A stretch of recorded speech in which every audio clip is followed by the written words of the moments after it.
and I would presume the First Lady, about to leave the White House for the Capitol. Of course, it's not that far of a drive. They're in the presidential motorcade. So this is going to be happening any moment here.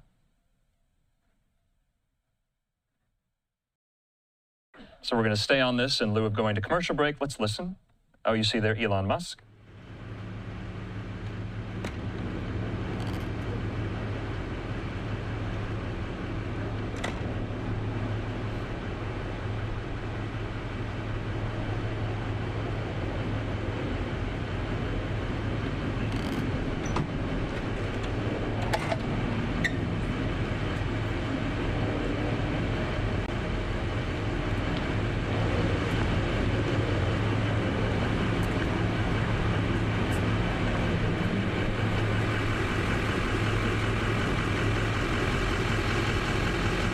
Okay, there you have it, the President and the First Lady. The President with his signature fist bump there as he is now in the beast. In the meantime here, we're going to keep this shot, though. We do have on standby for us, Fox 5 D.C. reporter there, our friend Tom Fitzgerald. He is in the Capitol for everything. We're going to keep the shot there. We'll bring in Tom in just a moment. Tom, good to see you. Good to be with you here. We're watching President Trump right now and the First Lady there in the motorcade depart the White House for Capitol Hill. And so, Tom, what do you got your eye on tonight here? Remember, we've been kind of reiterating the point. Trump's only been in office for 43 days. It's been a busy 43 days. What's he going to talk about tonight? Well, you know, often these kinds of speeches are referred to as State of the Union. This is not a State of the Union tonight, in large part because, right now, one of the stalwart moments in a State of the Union speech is when a president says the state of our union is strong. Everything that the Trump administration has been doing over the past 42 days now has been because they believe that the State of the Union was not strong. When President Trump took the oath of office back on January 20th, tonight, in large measure, from what we have heard as guidance from the White House this evening, is going to be an explanation to the American people as to why all of these methods that they've been going about over the past, 3 months now are necessary. This is going to be a voice of confidence, not only to the Republican majorities in both the House and Senate, but also in large part, when you give one of these speeches, you're not just talking to the Congress of the United States, you're talking to the American people as well, too. So one of the things we'll see from the president tonight is an explanation of what it is he's doing, and even in short term, what the benefit all of this is that the administration says that they have been able to achieve. Now, one of the things the White House is saying is that they've been able to identify $65 billion, they say, in savings just through DOGE. And that's not only the layoffs and the furloughs of, federal employees, but this is also what they say, the elimination of unnecessary programs, things like leases on federal buildings that are not being used. Now, how do they come to that number? That's a good question. The White House says that they are going to be very transparent about this, and they're going to create a website where people can go to and actually itemize and see number by number exactly where all these savings from. There's also going to be a lot of talk tonight about what is going on right now with this trade war, which has broken out not only between the United States, Canada, and Mexico, but as China as well. This is laying to a lot of concerns with people about what direction the economy will head in the wake of all of this. Obviously, one of the things the president campaigned on was grocery prices. In fact, famously now said that he would get grocery prices under control on day one. That hasn't happened. How much of this can they continue to, point at the previous administration, which really, the underpinnings of the Biden administration fell apart on the economy. The Trump administration at some point is going to begin to own that, so they are going to have to address this in the speech tonight because, time and time again, when pollsters ask people what they're concerned about, it is the high cost of living right now, and especially at the grocery store. It's not only eggs, it's things like coffee, other household goods. And remember, this ties in with the trade argument right now because, about half of all U.S. produce imports come from Mexico. With a 25% tariff on that, about 90% of all avocados that come into this country come from Mexico. Yeah. So there is almost going to be an immediate shockwave coming in, through the supermarket for people on this lot of stuff. Andrew, you're also going to hear about the efforts on cracking down on illegal immigration in this country, and also the president is going to talk about the latest moves on Ukraine and why he has, mounted this more aggressive stance on Ukraine.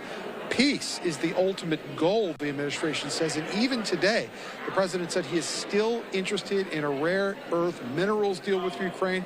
He believes this is a doorway to get both sides to stop this war, and he said ultimately that is the goal, despite, all the flurry of activity on Friday with that scene in the Oval Office, Andrew. And of course, the Trump administration, in the form of Treasury Secretary Scott Bessent, seems to be throwing some cold water on this report in Reuters today that minerals deal would be signed at the speech itself. Bessent saying that's not going to happen here. Tom, the president makes news almost wherever he goes. Do you think any news is going to be made? There's been a lot already made in these 40-plus days. How can he get through tonight, so to speak? Well, I mean, the president makes news anytime he takes the podium of the House of Representatives for a joint session like this. And, one of the remarkable things I don't think we've, talked about a lot is how early in this administration a address like this is. Typically a president would wait to the end of his 100 days. Andrew, we're not even at 50 days right now before, the president of the United States is taking this bully pulpit tonight. It is a bit of a risk, because they are still rolling out initiatives and plans day by day. Just a couple of hours ago, Washington, D.C. was kind of rocked when a list came out from the General Services Administration, which is kind of the real estate arm of the federal government. Well, at one point, there were 400 buildings that were listed on this website tonight, saying that these were properties that were no longer of use to the federal government.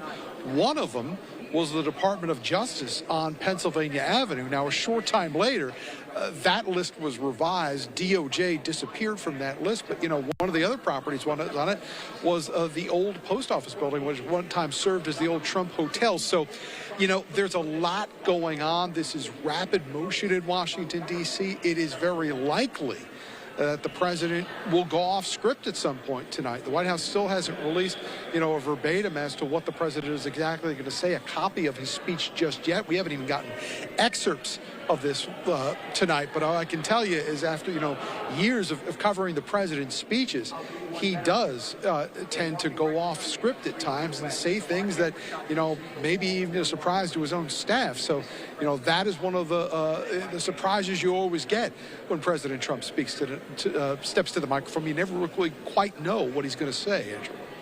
All right, and Tom, we just saw Vice President Vance and some of these members of the Senate walk in, both Republicans. Just walked in front of me here. And Democrats. Oh, yeah, they walked in front of you.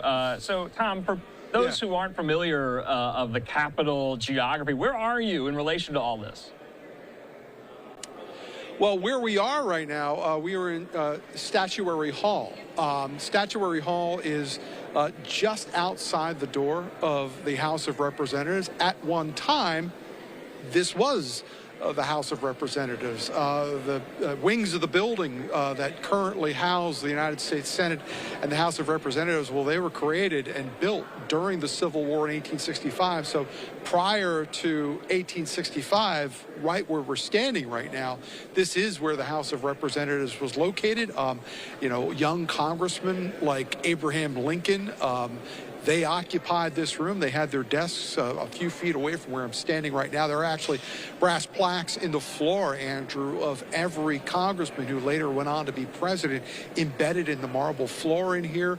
There had been famous scenes throughout history. There was a caning that took place during a debate about slavery at one point. So a lot of history in this room. It's one of the most famous spots in town. But it is the very oldest part of this Capitol building. It was the first part of the wing that actually opened up when it finally was built. All right, Tom Fitzgerald. We could talk all day about American history. We always appreciate you, Tom. Have a good night. Good to talk to you, Andrew. Take care. All right, in the meantime here, we do want to step away for yet another quick commercial break, though. When we come back, we'll be showing you some of these scenes both inside and outside the Capitol. As we now know, Vice President Vance is in the chamber. The President and the First Lady have departed from the White House to Capitol Hill. And so we'll be monitoring all of this. When we come back, we'll also be checking in with my colleagues, Austin Westfall and Christina Evans, here in the Live Now newsroom. More to come in 2 minutes.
One of the challenges that President Trump faces, as we know, is bringing down the deficit. You know, when he was last president, the country spent about $325 billion a year servicing the debt. Well, now we're spending about $1 trillion. It's more than $600 billion in mandatory spending that Trump now has to do. That's a challenge for him. We also see there Tim Scott of South Carolina, also chairman of the NRSC. And someone who wanted Vance's position, right? Scott not just ran for president, he also really aggressively put his hat in the ring to be vice president. He became one of the president's fiercest advocates after ending his own campaign. And I live in South Carolina and have been reporting there for about 2 decades now. And I remember getting a lot of questions from people I've known for a long time, wondering, why was Tim Scott giving such a vocal endorsement of Trump right ahead of the South Carolina primary, which, as we know, can be very pivotal, both the Democratic and Republican campaigns. And to your point, we didn't know who Trump's running mate was going to be at that time. And Tim Scott was certainly one of those names that would continue to be mentioned. And, he campaigned fiercely for Trump in New Hampshire and through South Carolina and then beyond, and now is in Senate leadership on the campaign side. So we'll be seeing a lot more of him ahead of the midterms for sure. That's right. And when Trump wants to talk about what he's done for poor populations, he often references the opportunity zones that Senator Scott came up with. Now, if you look at the data, they really have not made the impact that's been promised, but that's been one of his key talking points. All right, there is Speaker Johnson with the Vice President. Taking their positions there, right behind where the President will be giving this joint address to Congress. And I can imagine that in key points during this speech tonight, when there is going to be a standing ovation, we will start to see them standing up before the rest of the chamber. Since, as both Republicans, they will, we always see those kinds of things happen in unison, pretty much, for these big addresses.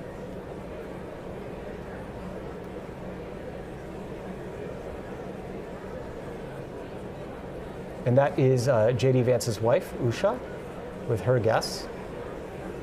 The two of them met at Yale Law School. I believe the story is famously set up by Yale law prof Amy Chua, who wrote that Battle of the Battle Hymn of the Tiger Mother or something like that.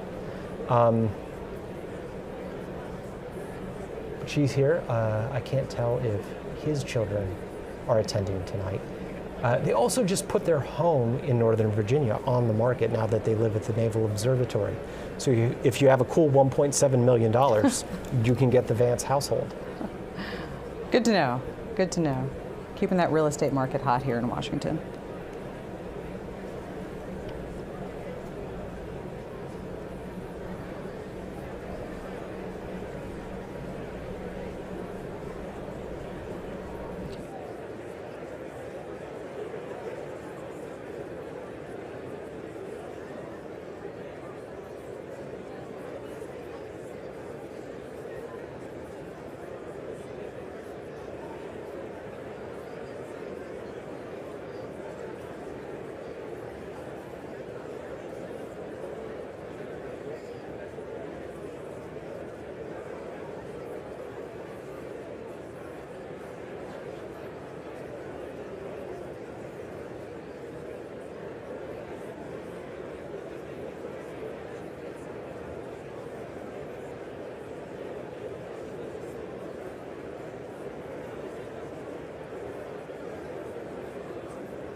Trump family. Okay, we're seeing some members of the Trump family who have also gathered there in the balcony above the U.S. House floor to await the president's remarks. Also, a few moments ago, we caught a glimpse of Elon Musk, who is indeed there in the House chamber. I believe he was perhaps sitting on the stairs somewhere in the balcony. I don't see him in this shot, but perhaps we will see him again in a moment. Again, not an official member of the government at this point, but clearly playing an integral role in the Trump administration's first couple of weeks through his efforts with DOJ and making cuts across the federal government.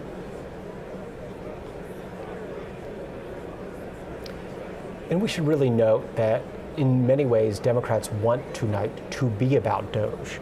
They want to say, look, Trump has handed over the government to the world's wealthiest man. He's cutting programs for the poor, food aid around the world, and he's doing these things and essentially disrupting what government does. I will tell you, I ran into former Maryland Governor Marty O'Malley, who used to also run Social Security, the other day at the train station. And I said, what's going to happen? And he said to me that Social Security would miss a payment because of DOJ's actions. We'll see if that comes to bear, right? That's a really big bet. But that tells you something about some of the possible risks that this initiative faces. Very interesting. O'Malley, of course, who also recently ran for DNC chair.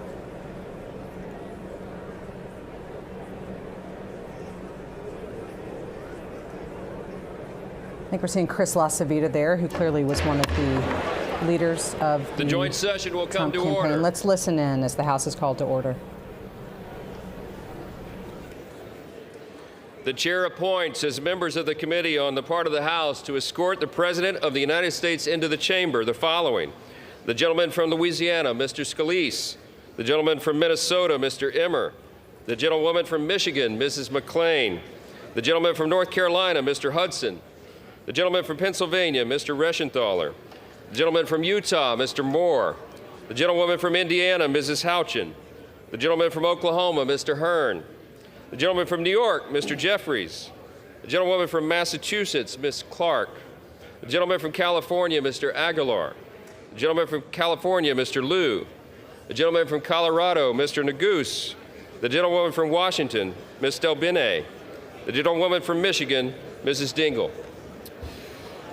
The President of the Senate, at the direction of that body, appoints the following senators as members of the committee on the part of the Senate to escort the President of the United States into the House chamber. The Senator from South Dakota, Mr. Thune. The Senator from Wyoming, Mr. Barrasso. The Senator from Arkansas, Mr. Cotton. The Senator from Oklahoma, Mr. Lankford. The Senator from West Virginia, Mrs. Capito. The Senator from South Carolina, Mr. Scott. The Senator from New York, Mr. Schumer. The Senator from Illinois, Mr. Durbin. The Senator from Minnesota, Ms. Klobuchar. The Senator from New Jersey, Mr. Booker. The Senator from Wisconsin, Ms. Baldwin. The members of the escort committee will exit the chamber through the lobby doors.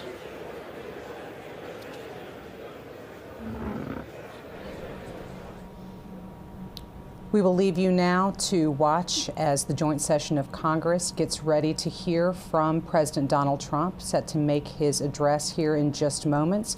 We will bring you the entirety of his remarks live, as well as the Democratic response to follow. And we will be back with you shortly to discuss all of these remarks, as well as perhaps hear live from members of Congress and get their reaction. So we will leave you to listen in at this moment, and we will be back with you after the President's joint address.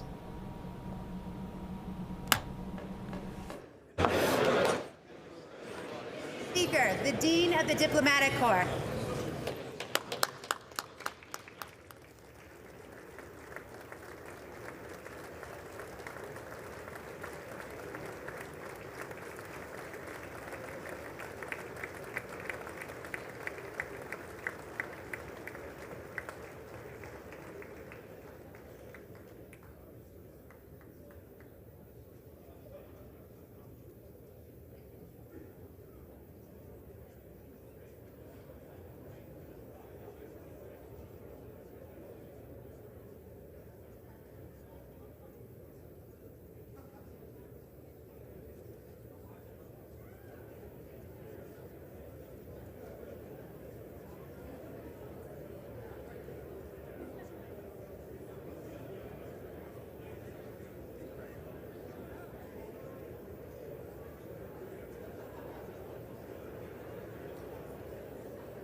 United States Supreme Court.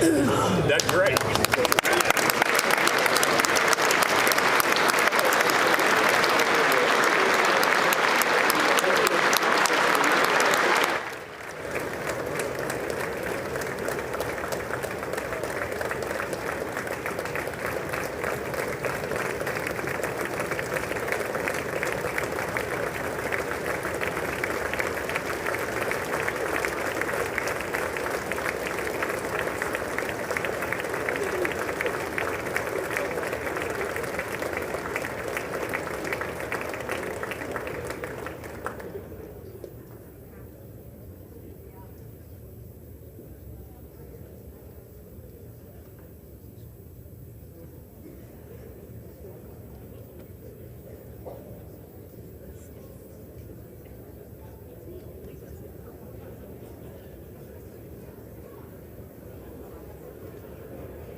President's Cabinet.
Mr. Speaker, the President of the United States.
Speaker Johnson, Vice President Vance, the First Lady of the United States,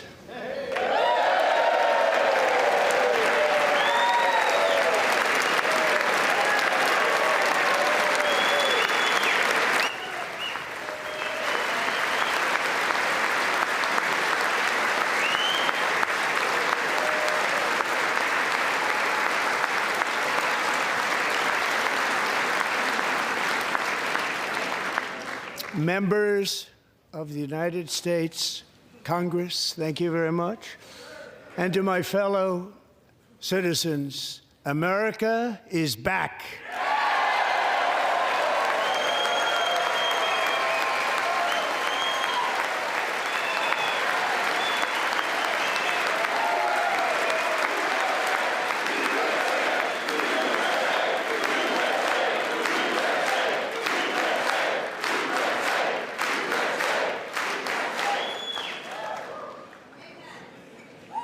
6 weeks ago, I stood beneath the dome of this Capitol and proclaimed the dawn of the golden age of America.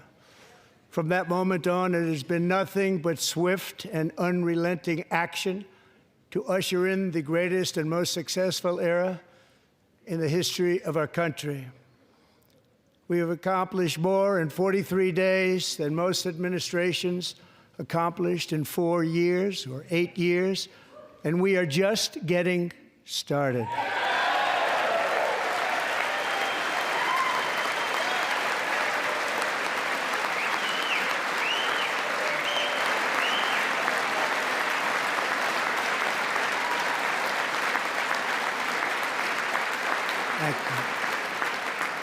I return to this chamber tonight to report that America's momentum is back, our spirit is back, our pride is back, our confidence is back, and the American dream is surging bigger and better than ever before.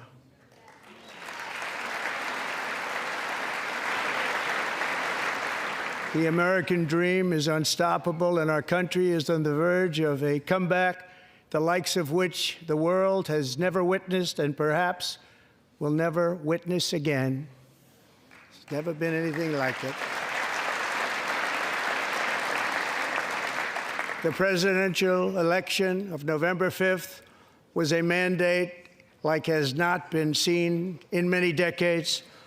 We won all 7 swing states, giving us an electoral college victory of 312 votes.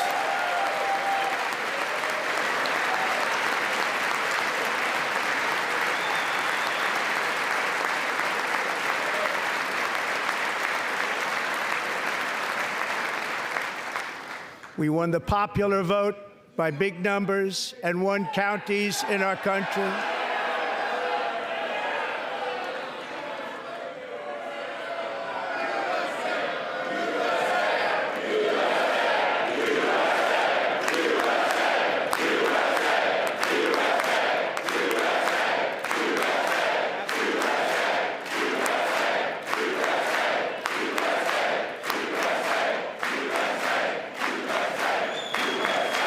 And won counties in our country, 2,700 to 525, on a map that reads almost completely red for Republican.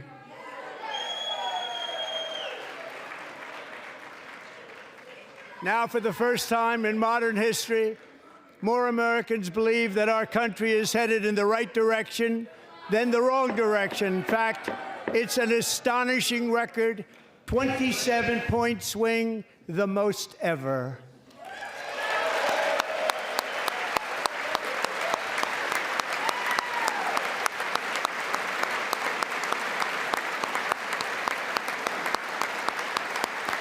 Likewise, small business optimism saw its single largest one-month gain ever recorded, Mr. President. A 41-point jump.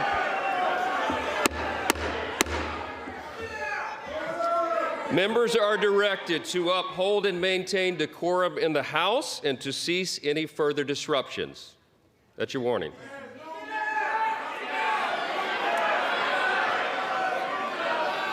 Members are engaging in willful and continuing breach of decorum, and the chair is prepared to direct the Sergeant-at-Arms to restore order to the joint session.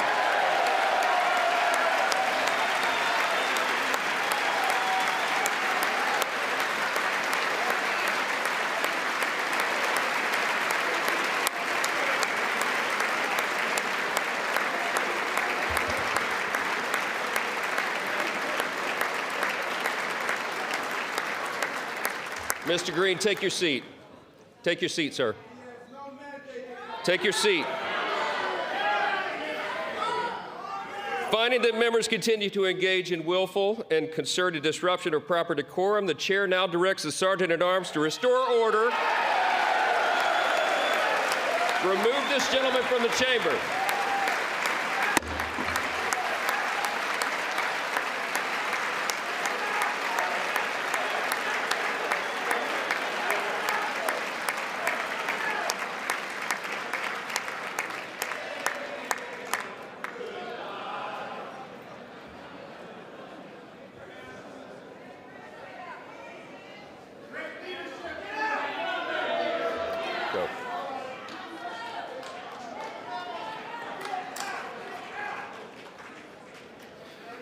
Members are directed to uphold and maintain decorum in the House.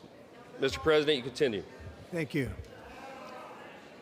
Over the past 6 weeks, I have signed nearly 100 executive orders and taken more than 400 executive actions, a record to restore common sense, safety, optimism, and wealth all across our wonderful land. The people elected me to do the job, and I'm doing it.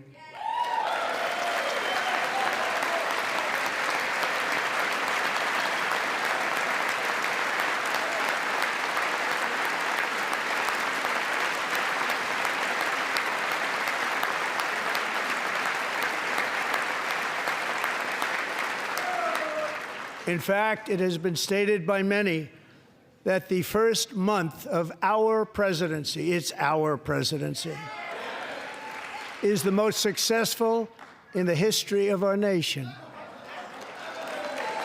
By many.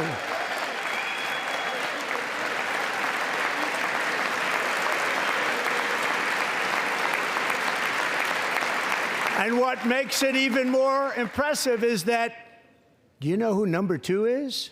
George Washington. How about that? How about that? I don't know about that list, but we'll take it. Within hours of taking the oath of office, I declared a national emergency on our southern border, and I deployed the U.S. military and Border Patrol to repel the invasion of our country. And what a job they've done. As a result, illegal border crossings last month were by far the lowest ever recorded, ever.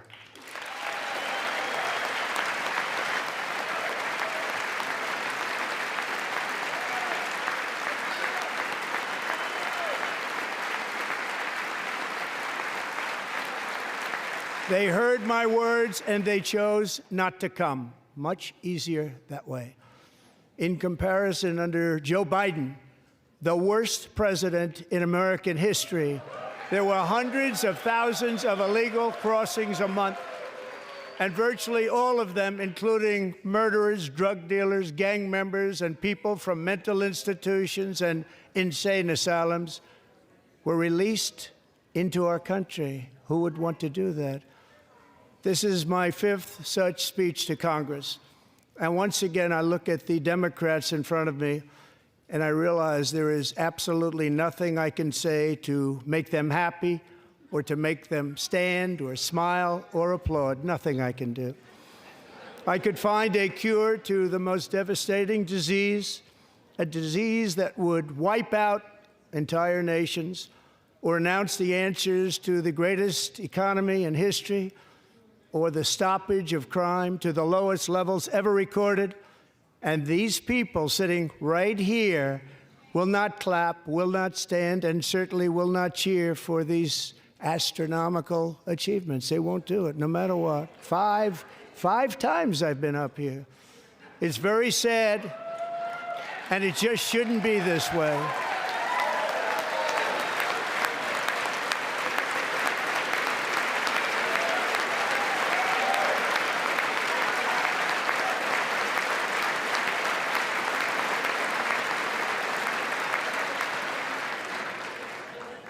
So Democrats sitting before me, for just this one night, why not join us in celebrating so many incredible wins for America?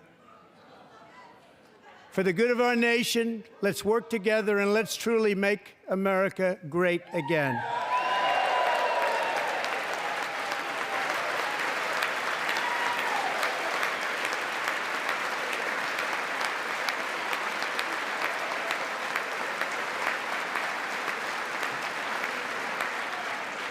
Every day, my administration is fighting to deliver the change America needs to bring a future that America deserves, and we're doing it.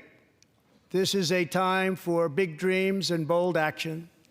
Upon taking office, I imposed an immediate freeze on all federal hiring, a freeze on all new federal regulations, and a freeze on all foreign aid.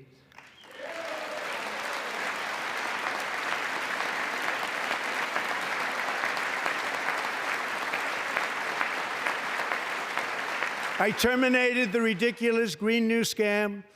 I withdrew from the unfair Paris Climate Accord, which was costing us trillions of dollars that other countries were not paying. I withdrew from the corrupt World Health Organization.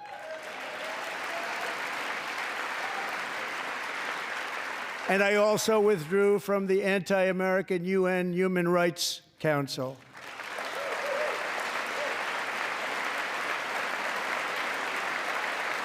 We ended all of Biden's environmental restrictions that were making our country far less safe and totally unaffordable.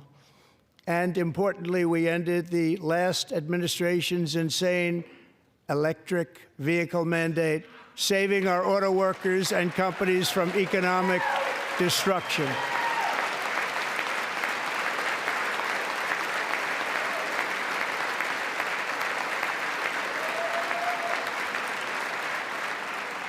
To unshackle our economy, I have directed that for every one new regulation, 10 old regulations must be eliminated, just like I did in my very successful first term.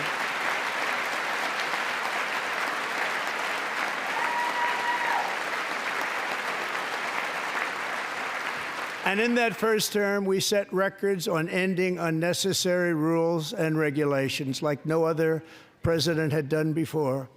We ordered all federal workers to return to the office. They will either show up for work in person or be removed from their job.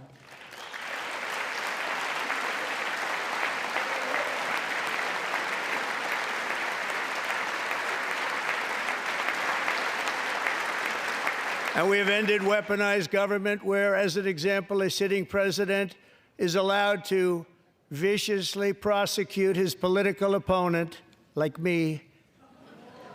How did that work out? Not too good. Not too good.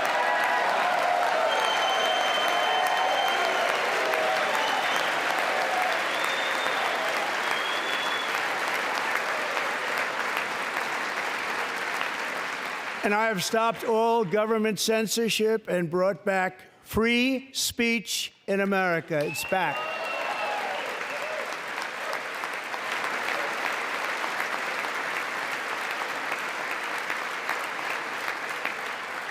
And 2 days ago, I signed an order making English the official language of the United States of America.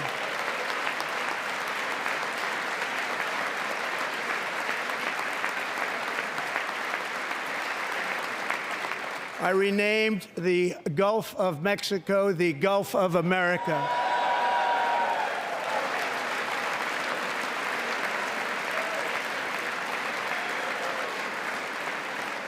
And likewise, I renamed, for a great president, William McKinley, Mount McKinley again. Beautiful Alaska. We love Alaska. We've ended the tyranny of so-called diversity, equity, and inclusion policies all across the entire federal government and indeed the private sector and our military. And our country will be woke no longer.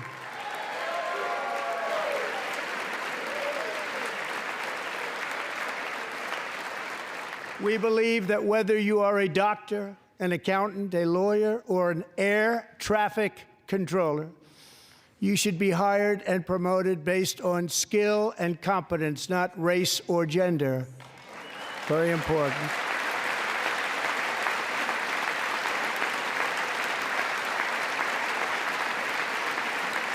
You should be hired based on merit. And the Supreme Court, in a brave and very powerful decision, has allowed us to do so. Thank you. Thank you very much. Thank you. We have removed the poison of critical race theory from our public schools, and I signed an order making it the official policy of the United States government that there are only two genders, male and female.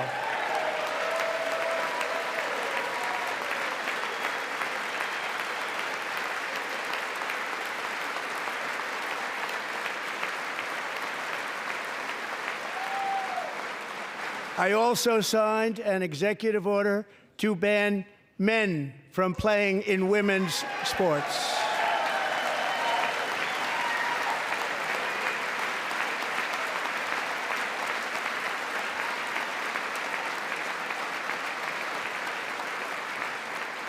Three years ago, Peyton McNabb was an all-star high school athlete, one of the best, preparing for a future in college sports. But when her girls' volleyball match was invaded by a male, he smashed the ball so hard in Peyton's face, causing traumatic brain injury, partially paralyzing her right side, and ending her athletic career. It was a shot like she's never seen before. She's never seen anything like it. Peyton is here tonight in the gallery, and Peyton, from now on, schools will kick the men off the girls' team, or they will lose all federal funding.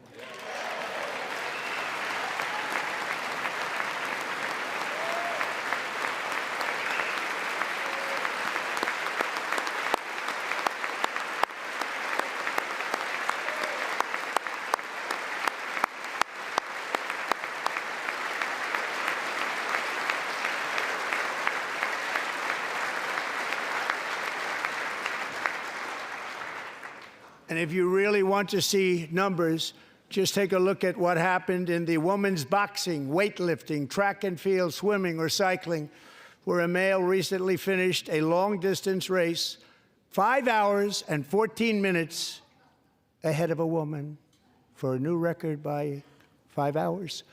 Broke the record by 5 hours. It's demeaning for women, and it's very bad for our country. We're not going to put up with it any longer.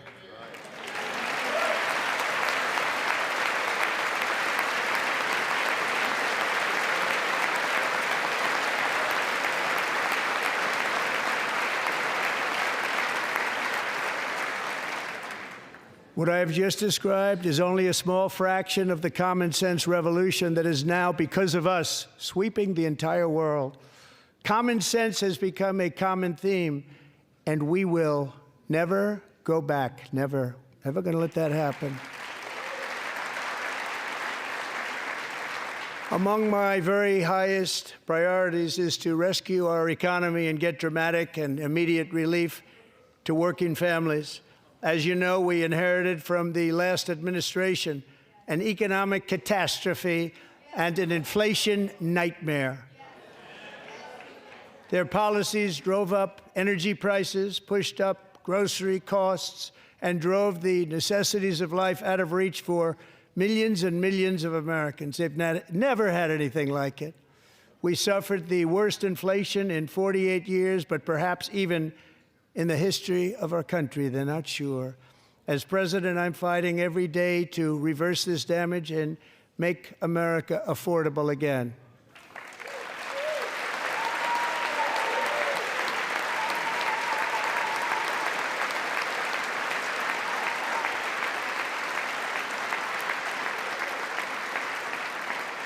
Joe Biden especially let the price of eggs get out of control. The egg price is out of control, and we're working hard to get it back down. Secretary, do a good job on that. You inherited a total mess from the previous administration. Do a good job.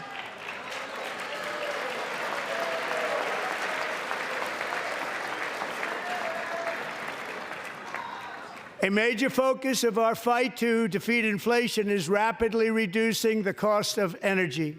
The previous administration cut the number of new oil and gas leases by 95%, slowed pipeline construction to a halt, and closed more than 100 power plants. We are opening up many of those power plants right now.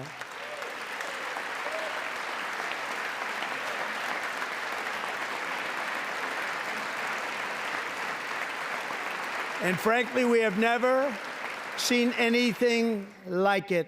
That's why on my first day in office, I declared a national energy emergency.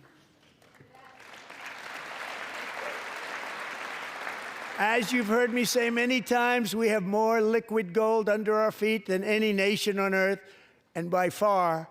And now I fully authorize the most talented team ever assembled to go and get it. It's called Drill, Baby, Drill.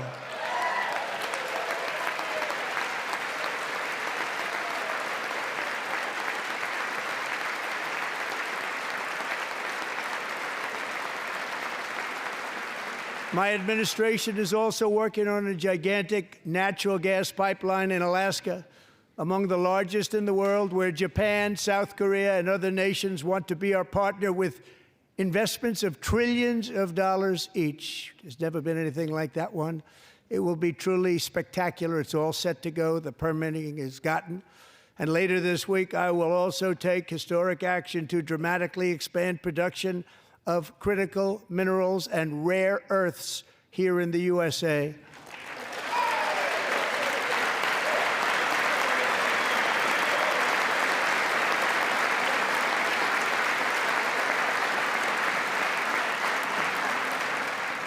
To further combat inflation, we will not only be reducing the cost of energy, but will be ending the flagrant waste of taxpayer dollars.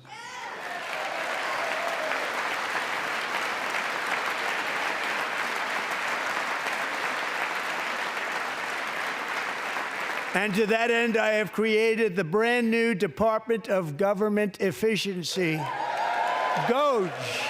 Perhaps you've heard of it. Perhaps.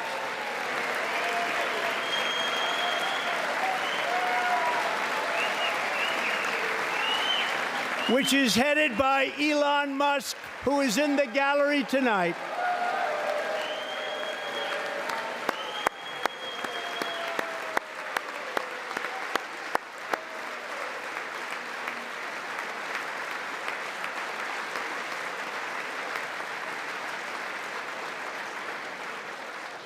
Thank you, Elon. He's working very hard. He didn't need this. He didn't need this. Thank you very much. We appreciate it. Everybody here, even this side, appreciates it, I believe. They just don't want to admit that. Just listen to some of the appalling waste we have already identified. $22 billion from HHS to provide free housing and cars for illegal aliens. $45 million for diversity, equity, and inclusion scholarships in Burma. $40 million to improve the social and economic inclusion of sedentary migrants. Nobody knows what that is. $8 million to promote LGBTQI+ in the African nation of Lesotho, which nobody has ever heard of. $60 million for indigenous peoples and Afro-Colombian empowerment in Central America, $60 million. $8 million for making mice transgender. This is real. $32 million for a left-wing propaganda operation in Moldova. $10 million for male circumcision in Mozambique. $20 million for the Arab Sesame Street in the Middle East. It's a program. $20 million for a program.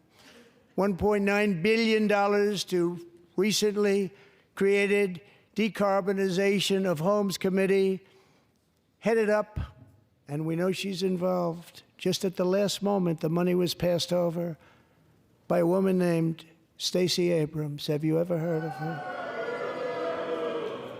A $3.5 million consulting contract for lavish fish monitoring. $1.5 million for voter confidence in Liberia. $14 million for social cohesion in Mali. $59 million for illegal alien hotel rooms in New York City. He's a real estate developer. He's done very well. $250,000 to increase vegan local climate action innovation in Zambia. $42 million for social and behavior change in Uganda. $14 million for improving public procurement in Serbia. $47 million for improving learning outcomes in Asia. Asia's doing very well with learning. I don't know what we're doing. We should use it ourselves. And $101 million for DEI contracts at the Department of Education. The most ever paid, nothing even like it. Under the Trump administration, all of these scams, and they're far worse, but I didn't think it was appropriate to talk about them. They're so bad. Many more have been found out and exposed and swiftly terminated by a group of very intelligent, mostly young people, headed up by Elon, and we appreciate it. We found hundreds of billions of dollars of fraud.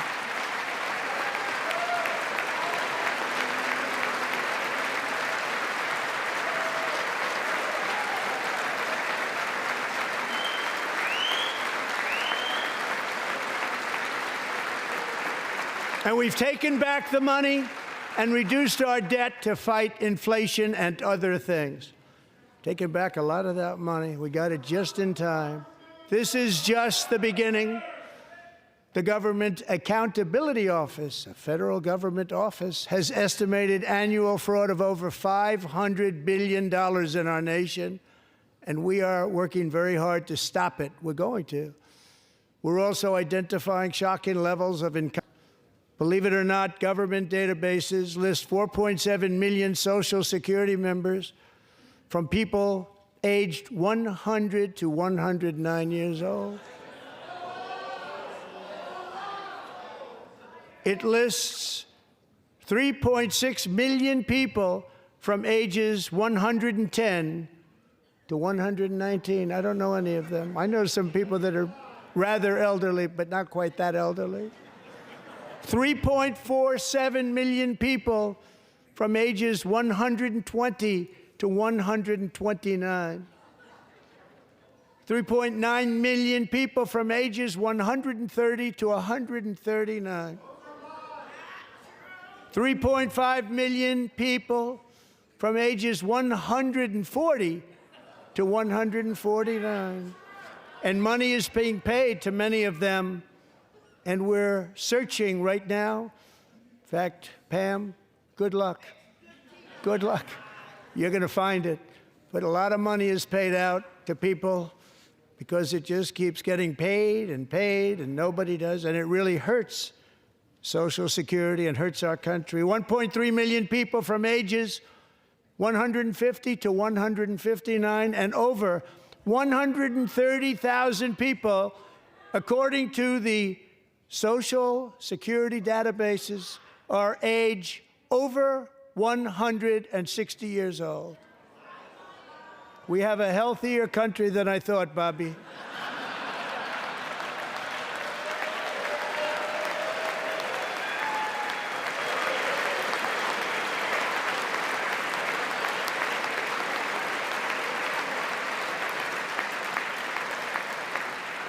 including, to finish, 1,039 people between the ages of 220 and 229, one person between the age of 240 and 249, and one person is listed at 360 years of age.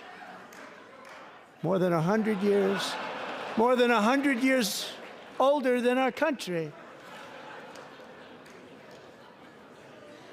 But we're going to find out where that money's going, and it's not going to be pretty. By slashing all of the fraud, waste, and theft we can find, we will defeat inflation, bring down mortgage rates, lower car payments and grocery prices, protect our seniors, and put more money in the pockets of American families.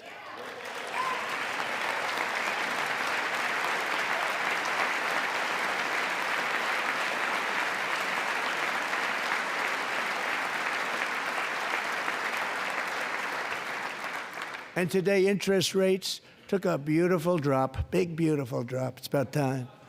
And in the near future, I want to do what has not been done in 24 years, balance the federal budget. We're going to balance it.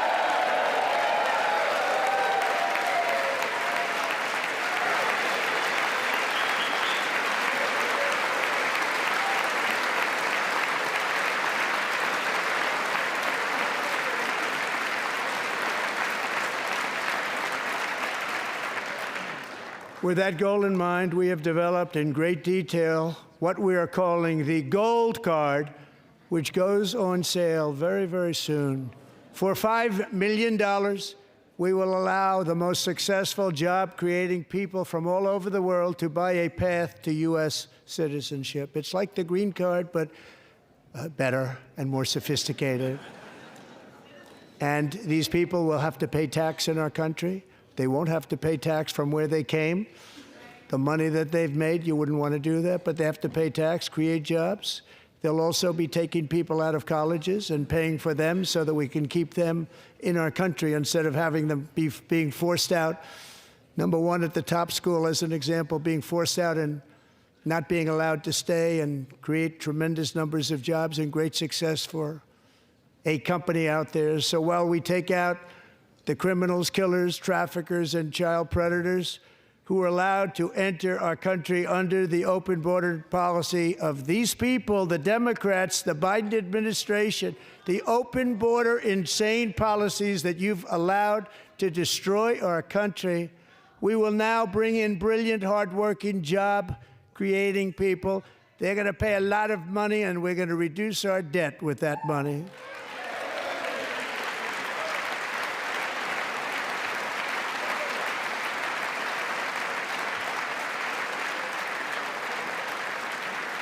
Americans have given us a mandate for bold and profound change. For nearly 100 years, the federal bureaucracy has grown until it has crushed our freedoms, ballooned our deficits, and held back America's potential in every possible way. The nation founded by pioneers and risk-takers now drowns under millions and millions of pages of regulations and debt. Approvals that should take 10 days to get instead take 10 years, 15 years, and even 20 years before you're rejected. Meanwhile, we have hundreds of thousands of federal workers who have not been showing up to work. My administration will reclaim power from this unaccountable bureaucracy, and we will restore true democracy to America again.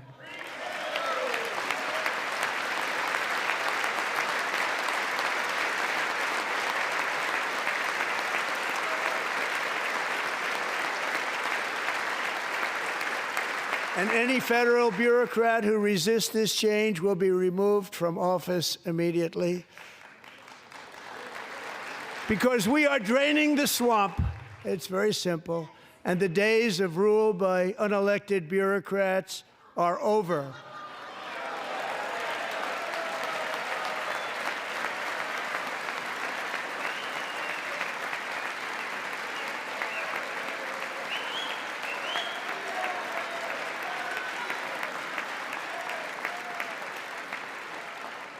And the next phase of our plan to deliver the greatest economy in history is for this Congress to pass tax cuts for everybody. They're in there, they're waiting for you to vote. And I'm sure that the people on my right, I don't mean the Republican right, but my right here, I'm sure you're going to vote for those tax cuts, because otherwise I don't believe the people will ever vote you into office. So I'm doing you a big favor by telling you that. But I know this group is going to be voting for the tax.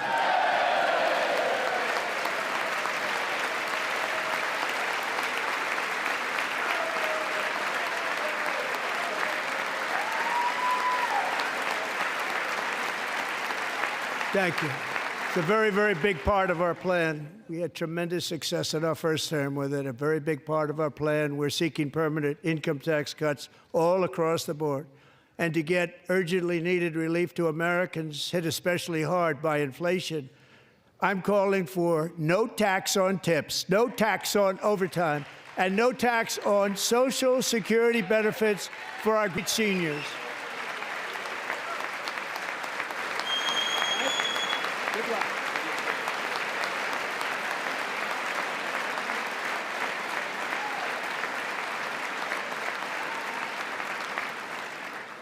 And I also want to make interest payments on car loans tax deductible, but only if the car is made in America.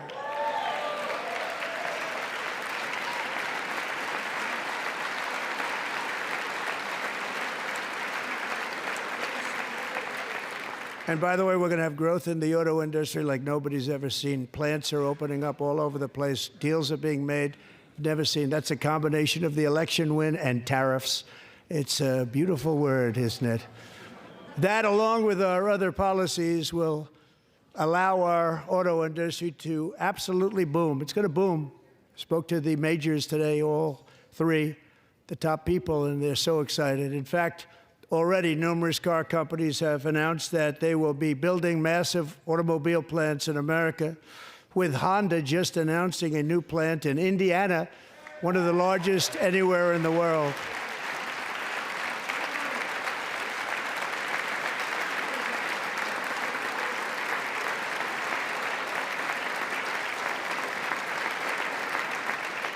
And this has taken place since our great victory on November 5th, a date which will hopefully go down as one of the most important in the history of our country.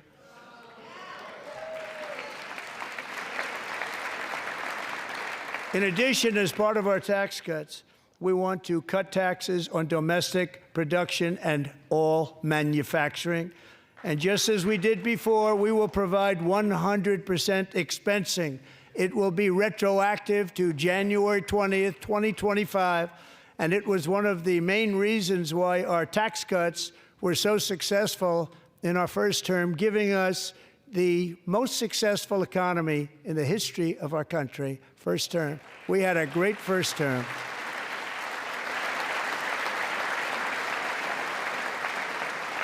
If you don't make your product in America, however, under the Trump administration, you will pay a tariff, and in some cases, a rather large one. Other countries have used tariffs against us for decades, and now it's our turn to start using them against those other countries. On average, the European Union, China, Brazil, India, Mexico, and Canada, have you heard of them?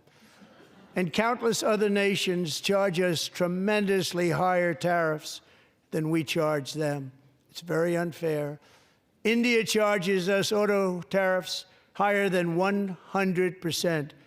China's average tariff on our products is twice what we charge them. And South Korea's average tariff is 4 times higher. Think of that, 4 times higher. And we give so much help militarily and in so many other ways to South Korea, but that's what happens. This is happening by friend and foe. This system is not fair to the United States and never was, and so on April 2nd, I wanted to make it April 1st, but I didn't want to be accused of April Fool's Day. That's not, just one day cost us a lot of money. But we're going to do it in April. I'm a very superstitious person. April 2nd, reciprocal tariffs kick in. And whatever they tariff us, other countries, we will tariff them. That's reciprocal, back and forth. Whatever they tax us, we will tax them. If they do non-monetary tariffs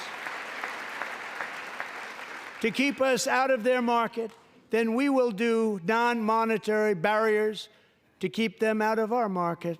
There's a lot of that, too. They don't even allow us in their market. We will take in trillions and trillions of dollars and create jobs like we have never seen before. I did it with China and I did it with others, and the Biden administration couldn't do anything about it because there was so much money they couldn't do anything about it. We have been ripped off for decades by nearly every country on earth, and we will not let that happen any longer.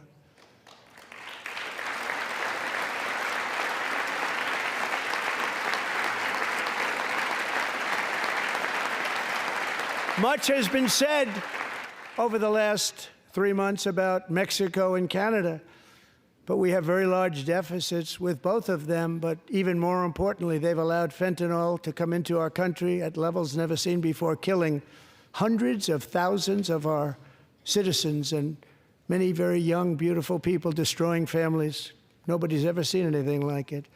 They are, in effect, receiving subsidies of hundreds of billions of dollars. We pay subsidies to Canada and to Mexico of hundreds of billions of dollars, and the United States will not be doing that any longer. We're not going to do it any longer.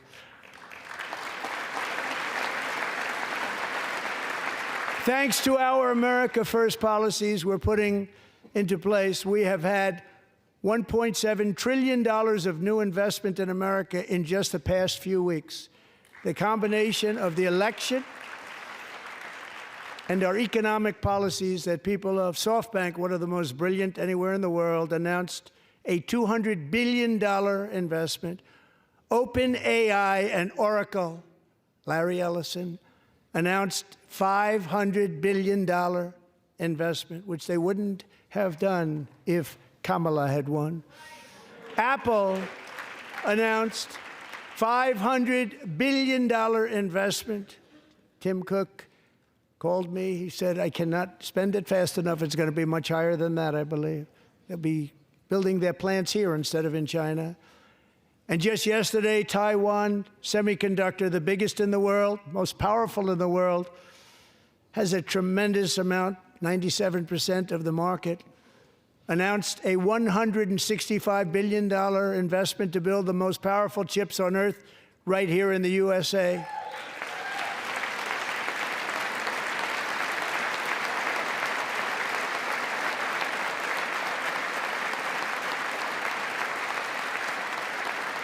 And we're not giving them any money. Your CHIPS Act is a horrible, horrible thing. We give hundreds of billions of dollars, and it doesn't mean a thing. They take our money and they don't spend it. All that meant to them, we're giving them no money. All that was important to them was they didn't want to pay the tariffs, so they came and they're building, and many other companies are coming. We don't have to give them money. We just want to protect our businesses and our people. And they will come because they won't have to pay tariffs if they build in America. So it's very amazing. You should get rid of the CHIP Act, and whatever's left over, Mr. Speaker, you should use it to reduce debt or any other reason you want to.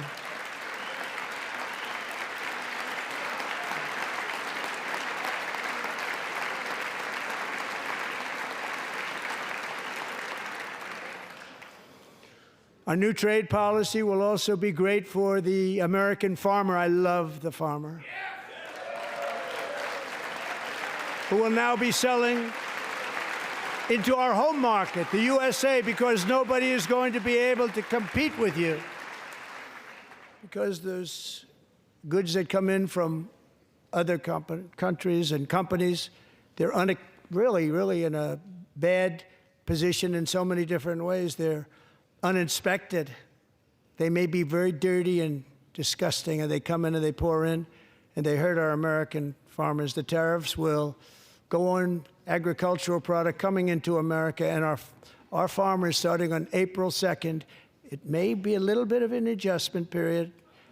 We had that before when I made the deal with China, $50 billion of purchases, and I said, just bear with me, and they did. They did. Probably have to bear with me again, and this will be even better. That was great. The problem with it was that Biden didn't enforce it. He didn't enforce it. $50 billion of purchases, and we were doing great, but Biden did not enforce it, and it hurt our farmers. But our farmers are going to have a field day right now. So to our farmers, have a lot of fun. I love you too. I love you too. It's all going to happen.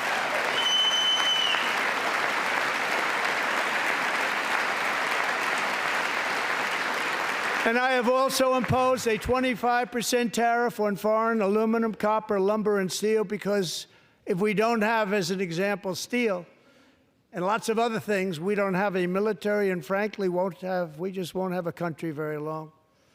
Here today is a proud American steelworker, fantastic person from Decatur, Alabama, Jeff Denard. Has been working at the same steel plant for 27 years in a job that has allowed him to serve as the captain of his local volunteer fire department, raise 7 children with his beautiful wife, Nicole, and over the years provide a loving home for more than 40 foster children. So great, Jeff.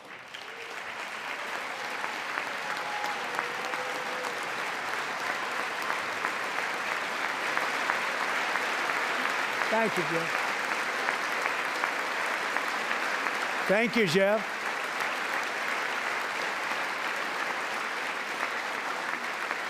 Stories like Jeff's remind us that tariffs are not just about protecting American jobs. They're about protecting the soul of our country. Tariffs are about making America rich again and making America great again, and it's happening, and it will happen rather quickly. There'll be a little disturbance, but we're okay with that. It won't be much. No, you're not. Oh.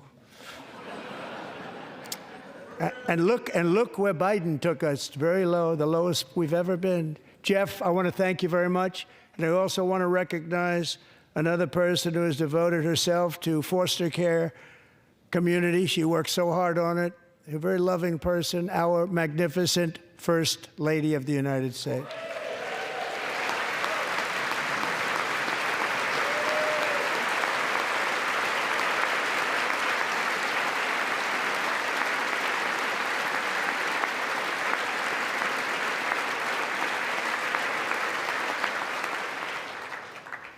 Melania's work has yielded incredible results, helping prepare our nation's future leaders as they enter the workforce.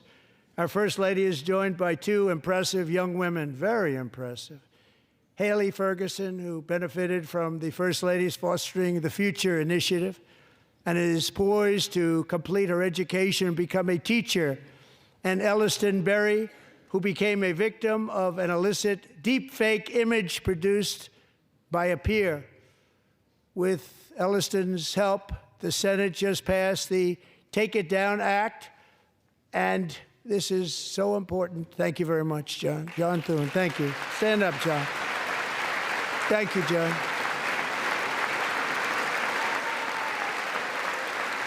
Thank you all very much.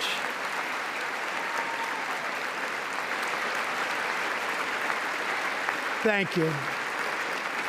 And thank you to John Thune and the Senate. Great job. To criminalize the publication of such images online is a terrible, terrible thing.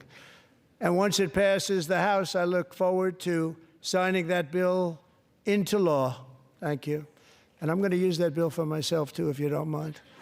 Because nobody gets treated worse than I do online. Nobody. That's great. Thank you very much to the Senate. Thank you.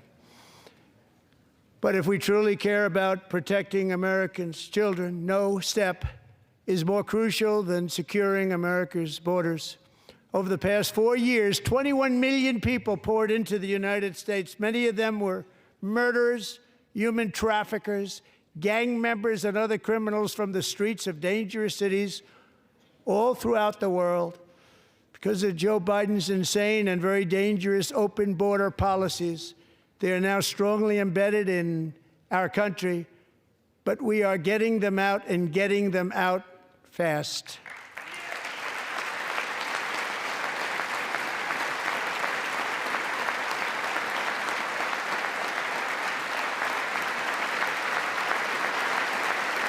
And I want to thank Tom Homan and Christy. I want to thank you and Paul of Border Patrol.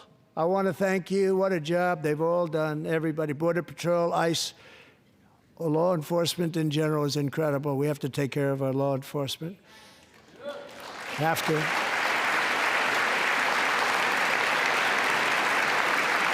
Last year,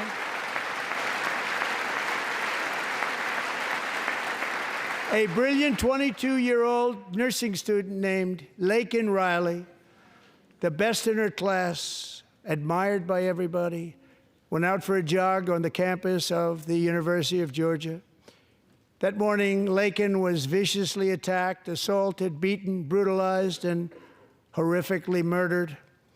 Laken was stolen from us by a savage illegal alien gang member who was arrested while trespassing across Biden's open southern border and then set loose into the United States under the heartless policies of that failed administration. It was indeed a failed administration. He had then been arrested and released in a Democrat-run sanctuary city, a disaster, before ending the life of this beautiful young angel. With us this evening are Laken's beloved mother, Allison, and her sister, Lauren.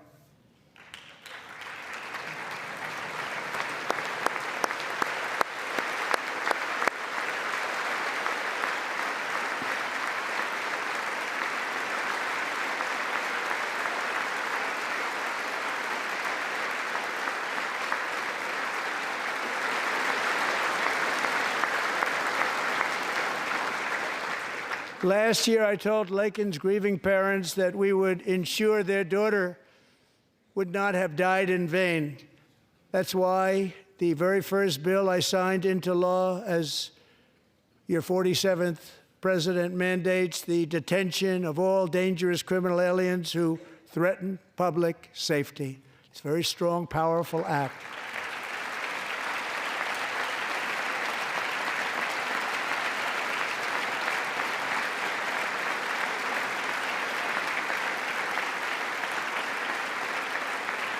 It's called the Laken-Riley Act. So Allison and Lauren, America will never, ever forget our beautiful Laken Hope Riley.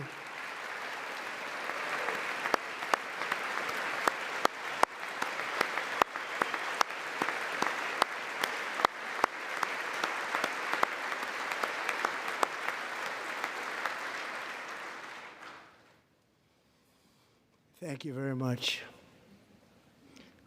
Since taking office, my administration has launched the most sweeping border and immigration crackdown in American history, and we quickly achieved the lowest numbers of illegal border crossers ever recorded. Thank you.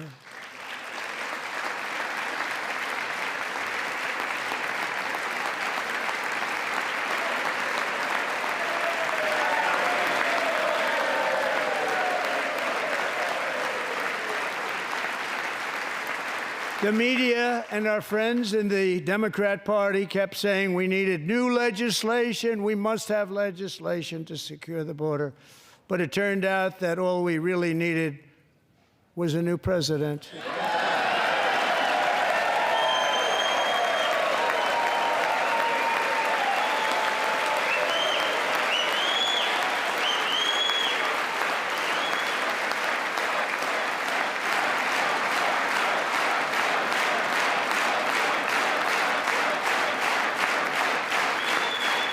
Thank you. Joe Biden didn't just open our borders, he flew illegal aliens over them to overwhelm our schools, hospitals, and communities throughout the country.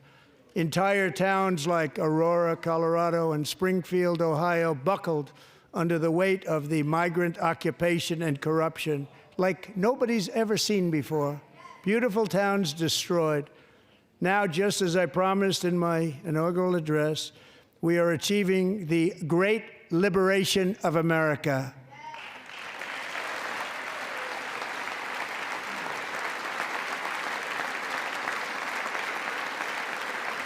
But there still is much work to be done. Here tonight is a woman I have gotten to know Alexis Nungary from Houston. Wonderful woman. Last June, Alexis's 12-year-old daughter, her precious Jocelyn, walked to a nearby convenience store. She was kidnapped, tied up, assaulted for 2 hours under a bridge, and horrifically murdered. Arrested and charged with this heinous crime are 2 illegal alien monsters from Venezuela, released into America by the last administration through their ridiculous open border. The death of this beautiful 12-year-old girl and the agony of her mother and family touched our entire nation greatly. Alexis, I promised that we would always remember your daughter, your magnificent daughter, and earlier tonight I signed an order keeping my word to you. One thing I have learned about Jocelyn is that she loved animals so much. She loved nature. Across Galveston Bay, from where Jocelyn lived in Houston, you will find a magnificent national wildlife refuge, a pristine, peaceful, 34,000-acre sanctuary for all of God's creatures on the edge of the Gulf of America. Alexis, moments ago, I formally renamed that refuge in loving memory of your beautiful daughter, Jocelyn. So, Mr. Vice President, if you would, may I have the order?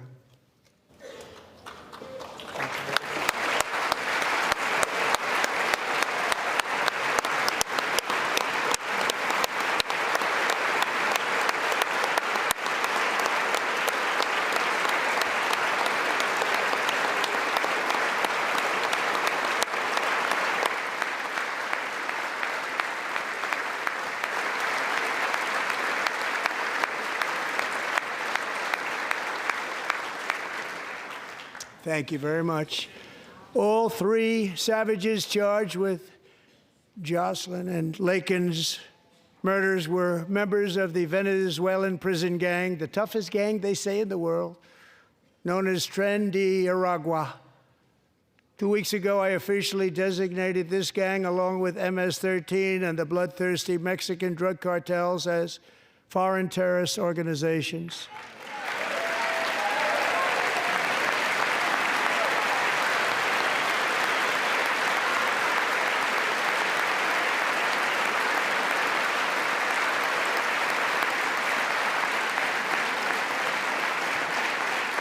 They are now officially in the same category as ISIS, and that's not good for them.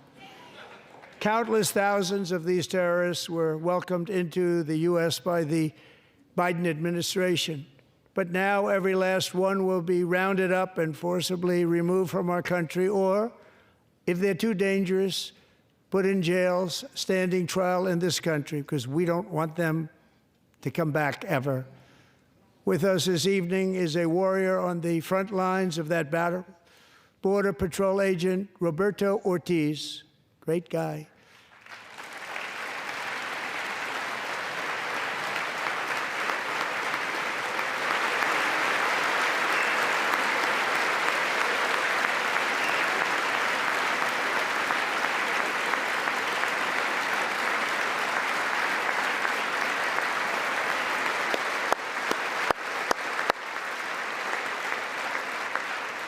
In January, Roberto and another agent were patrolling by the Rio Grande near an area known as Cartel Island. Doesn't sound too nice to me.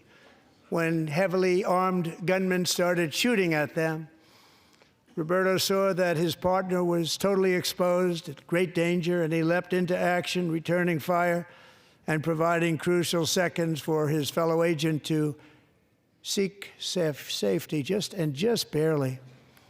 I have some of the prints of that event, and it was not good. Agent Ortiz, we salute you for your great courage and for your line of fire that you took, and for the bravery that you showed. We honor you, and we will always honor you. Thank you, Roberto, very much.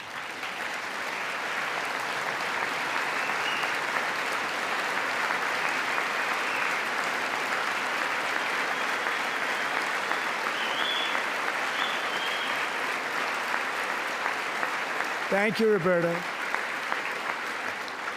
And I actually got to know him on my many calls to the border. He's a great, great gentleman. The territory to the immediate south of our border is now dominated entirely by criminal cartels that murder, rape, torture, and exercise total control. They have total control over a whole nation, posing a grave threat to our national security. The cartels are waging war in America, and it's time for America to wage war on the cartels, which we are doing.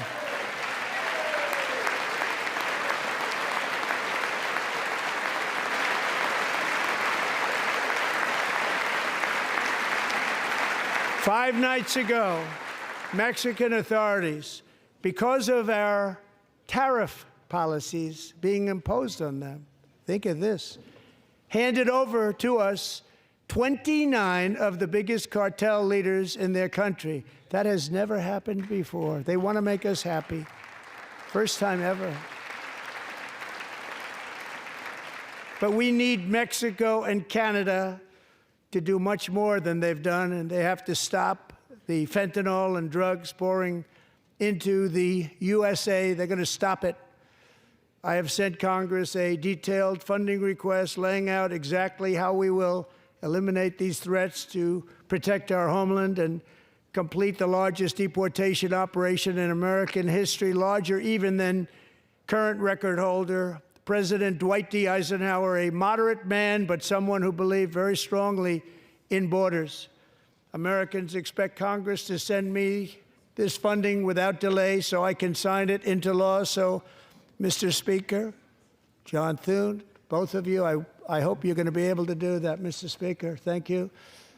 Mr. Leader, thank you. Thank you very much. And let's get it to me. I'll sign it so fast, you won't even believe it.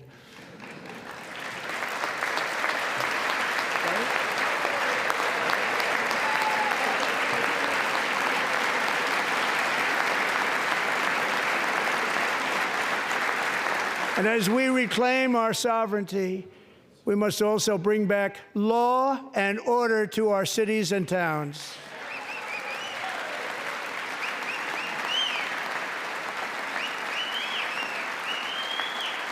In recent years, our justice system has been turned upside down by radical left lunatics. Many jurisdictions virtually ceased enforcing the law against dangerous repeat offenders while weaponizing law enforcement against political opponents like me. My administration has acted swiftly and decisively to restore fair, equal, and impartial justice under the constitutional rule of law, starting at the FBI and the DOJ. Pam, good luck. Cash, wherever you may be, good luck. Good luck. Pam Bond. Good luck. So important. Going to do a great job. Cash, thank you. Thank you, Cash.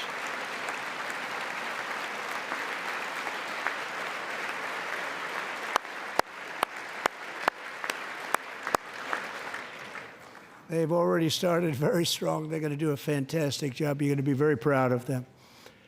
We're also once again giving our police officers the support, protection, and respect they so dearly deserve. They have to get it. They have such a hard, dangerous job, but we're going to make it less dangerous. The problem is the bad guys don't respect the law, but they're starting to respect it, and they soon will respect it. This also includes our great fire departments throughout the country. Our firemen and women are unbelievable people, and we'll never forget them. And besides that, they voted for me in record numbers, so I have no choice.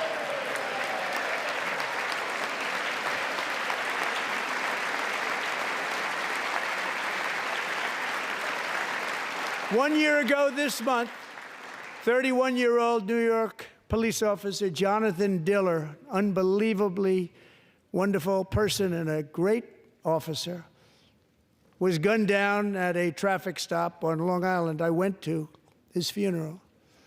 The vicious criminal charged with his murder had 21 prior arrests, and they were rough arrests, too. He was a real bad one. The thug in the seat next to him had 14 prior arrests, and went by the name of Killer. He was Killer. He killed other people, they say, a lot of them. I attended Officer Diller's service, and when I met his wife and one-year-old son, Ryan, it was very inspirational, actually. His widow's name is Stephanie, and she is here tonight. Stephanie, thank you very much, Stephanie. Thank you very much.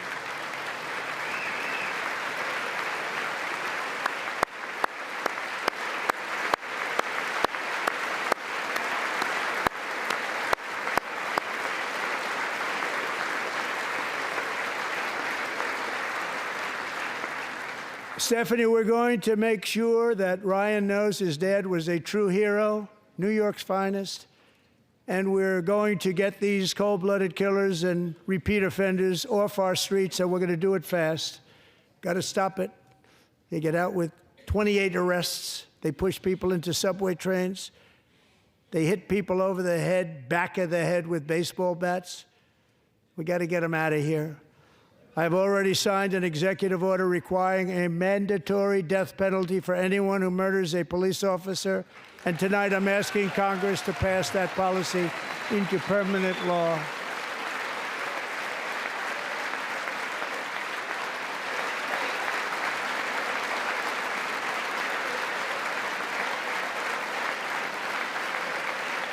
I'm also asking for a new crime bill getting tough on repeat offenders while enhancing protections for America's police officers so they can do their jobs without fear of their lives being totally destroyed. They don't want to be killed.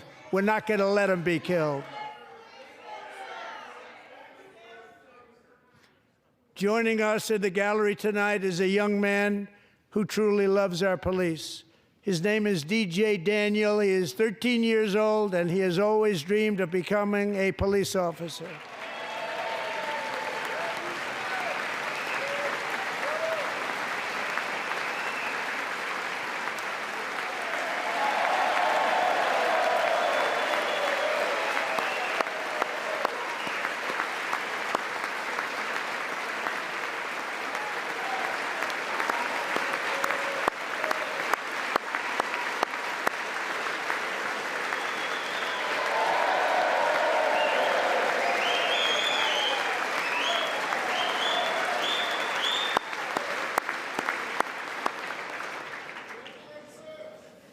But in 2018, DJ was diagnosed with brain cancer. The doctors gave him 5 months at most to live. That was more than 6 years ago.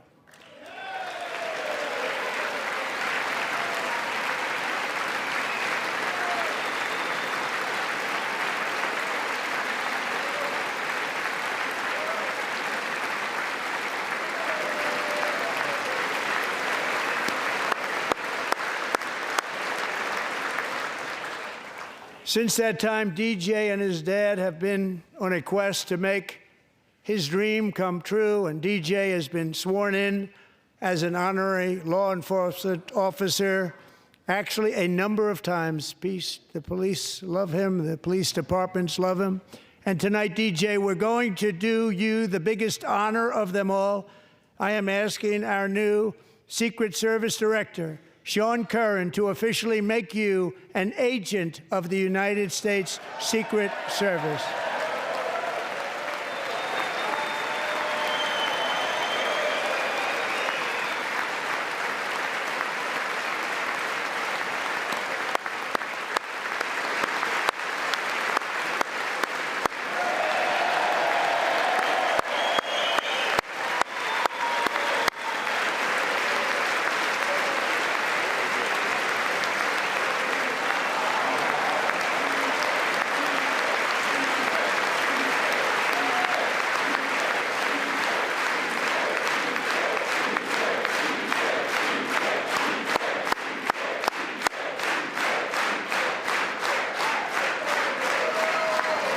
Thank you, DJ. DJ's doctors believe his cancer likely came from a chemical he was exposed to when he was younger. Since 1975, rates of child cancer have increased by more than 40%. Reversing this trend is one of the top priorities for our new presidential commission to make America healthy again, chaired by our new Secretary of Health and Human Services, Robert F. Kennedy, Jr.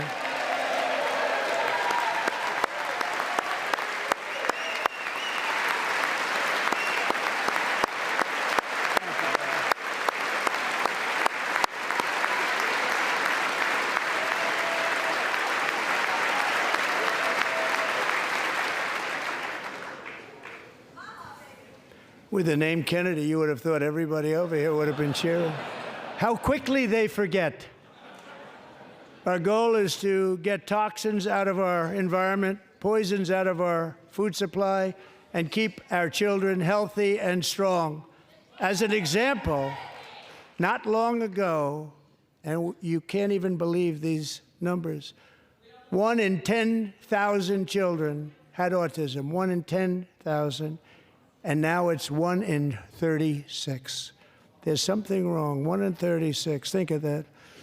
So we're gonna find out what it is, and there's nobody better than Bobby and all of the people that are working with you. You have the best to figure out what is going on. Okay, Bobby, good luck. It's a very important job, thank you. Thank you. Go get him.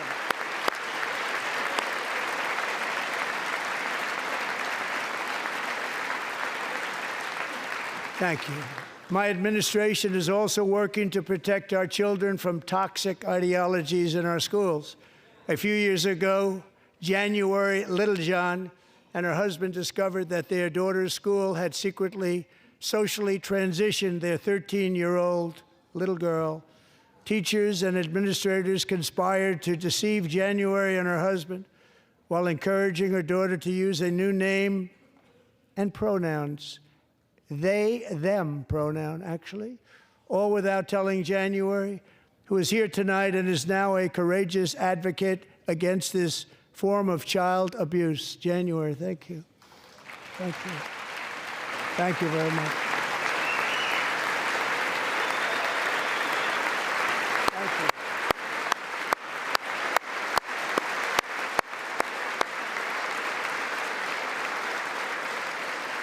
Thank you. Stories like this are why, shortly after taking office, I signed an executive order banning public schools from indoctrinating our children with transgender ideology.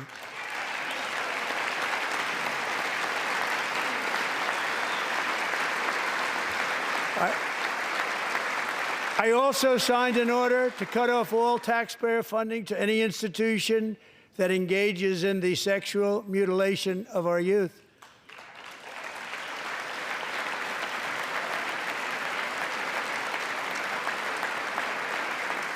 And now I want Congress to pass a bill permanently banning and criminalizing sex changes on children and forever ending the lie that any child is trapped in the wrong body. This is a big lie.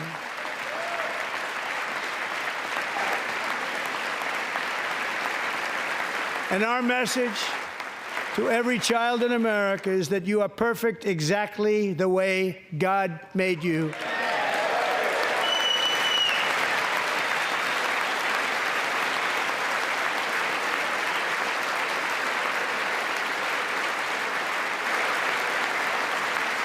Because we're getting wokeness out of our schools and out of our military, and it's already out, and it's out of our society. We don't want it. Wokeness is trouble. Wokeness is bad. It's gone. It's gone. And we feel so much better for it, don't we? Don't we feel better? Our service members won't be activists and ideologues. They will be fighters and warriors. They will fight for our country. And Pete, congratulations. Secretary of Defense, congratulations.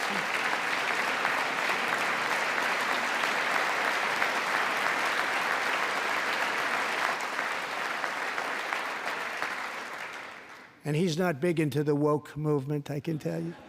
I know him well. I am pleased to report that in January, the U.S. Army had its single best recruiting month in 15 years, and that all armed services are having among the best recruiting results ever in the history of our services. What a difference.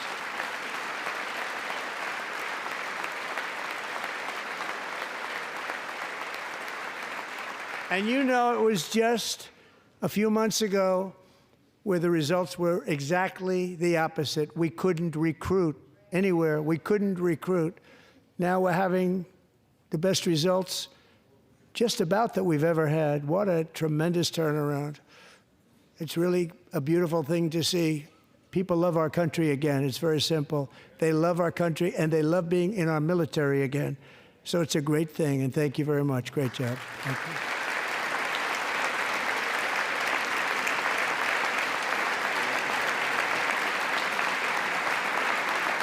We're joined tonight by a young man, Jason Hartley, who knows the weight of that call of duty. Jason's father, grandfather, and great-grandfather all wore the uniform. Jason tragically lost his dad, who was also a Los Angeles County Sheriff's deputy when he was just a boy, and now he wants to carry on the family legacy of service. Jason is a senior in high school, a six-letter varsity athlete, a really good athlete, they say, a brilliant student with a 4.46, that's good, GPA. And his greatest dream is to attend the U.S. Military Academy at West Point.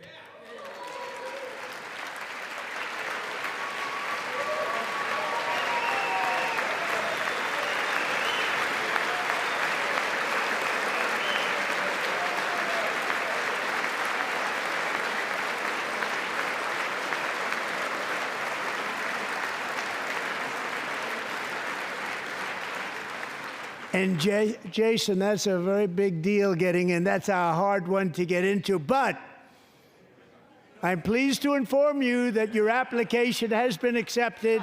You will soon be joining the Corps of Cadets.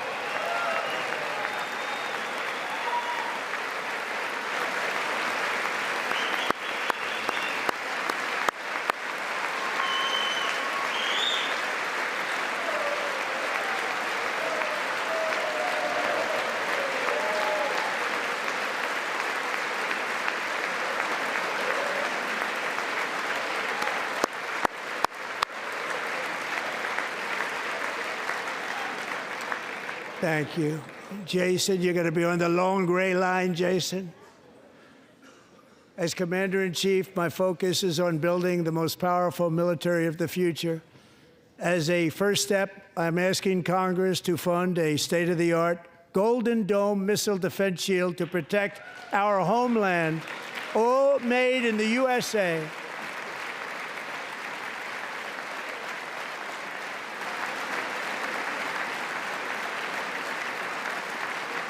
And Ronald Reagan wanted to do it long ago, but the technology just wasn't there, not even close. But now we have the technology. It's incredible, actually.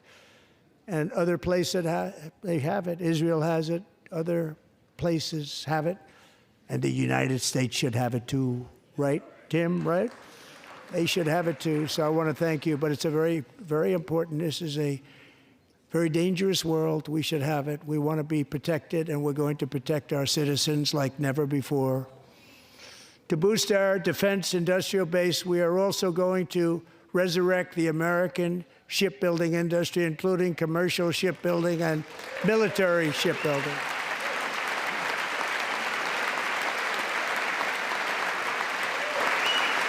And for that purpose, I am announcing tonight that we will create a new Office of Shipbuilding in the White House and offer special tax incentives to bring this industry home to America where it belongs. We used to make so many ships. We don't make them anymore very much, but we're going to make them very fast, very soon. It will have a huge impact. To further enhance our national security, my administration will be reclaiming the Panama Canal, and we've already started doing it.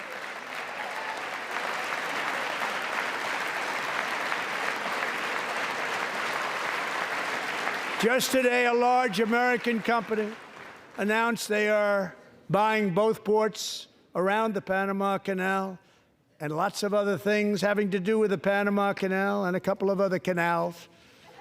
The Panama Canal was built by Americans for Americans, not for others, but others could use it. But it was built at tremendous cost of American blood and treasure. 38,000 workers died building the Panama Canal. They died of malaria, they died of snake bites and mosquitoes. Not a nice place to work. They paid them very highly to go there, knowing there was a 25% chance that they would die.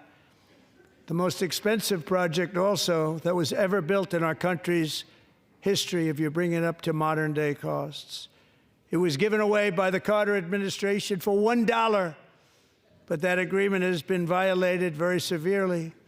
We didn't give it to China. We gave it to Panama, and we're taking it back.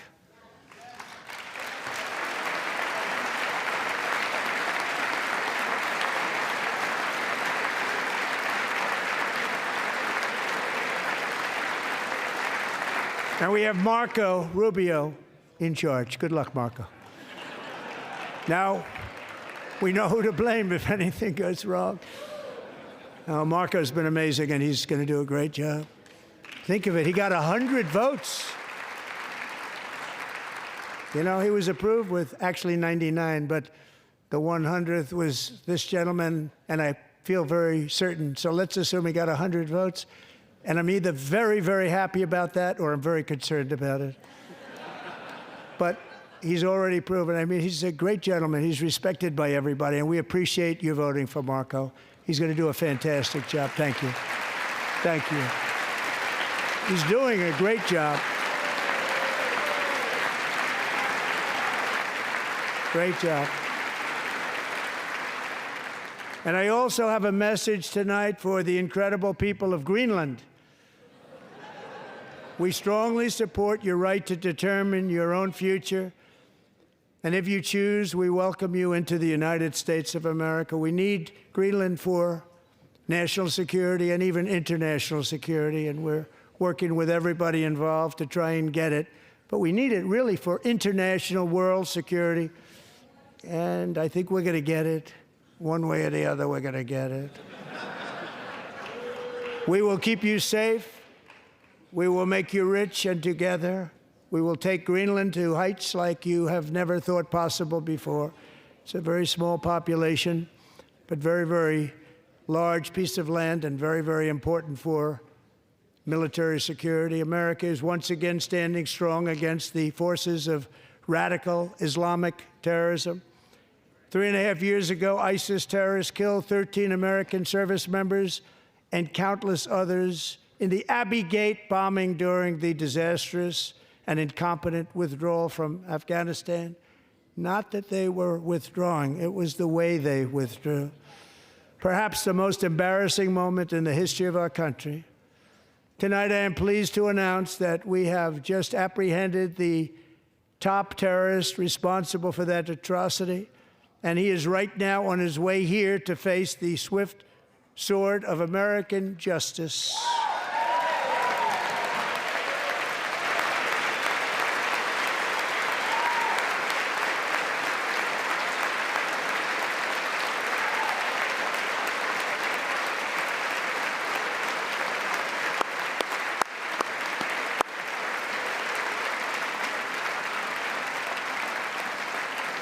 And I want to thank especially the government of Pakistan for helping arrest this monster.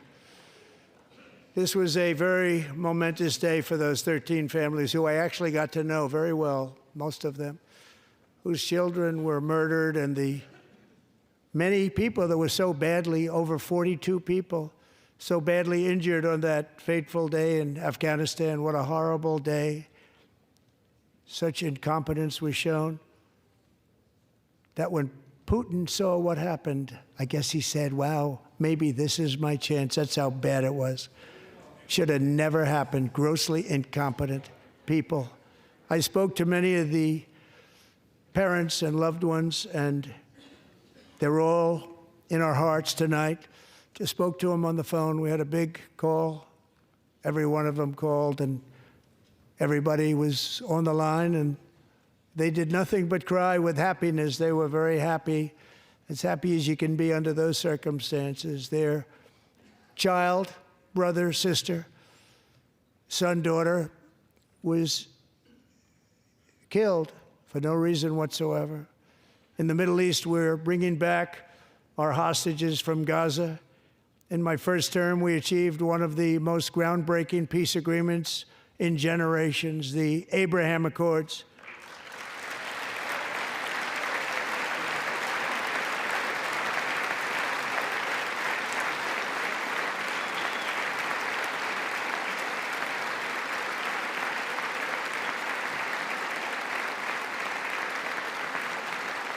And now we're going to build on that foundation to create a more peaceful and prosperous future for the entire region. A lot of things are happening in the Middle East. People have been talking about that so much lately with everything going on with Ukraine and Russia. But a lot of things are happening in the Middle East. It's a rough neighborhood, actually. I'm also working tirelessly to end the savage conflict in Ukraine. Millions of Ukrainians and Russians have been needlessly killed or wounded in this horrific and brutal conflict with no end in sight. The United States has sent hundreds of billions of dollars to support Ukraine's defense with no security, with no anything.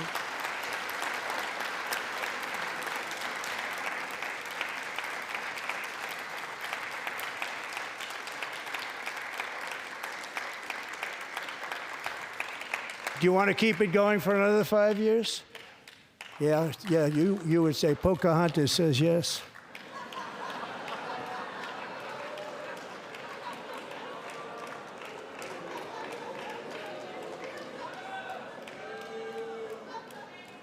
$2,000 people are being killed every single week.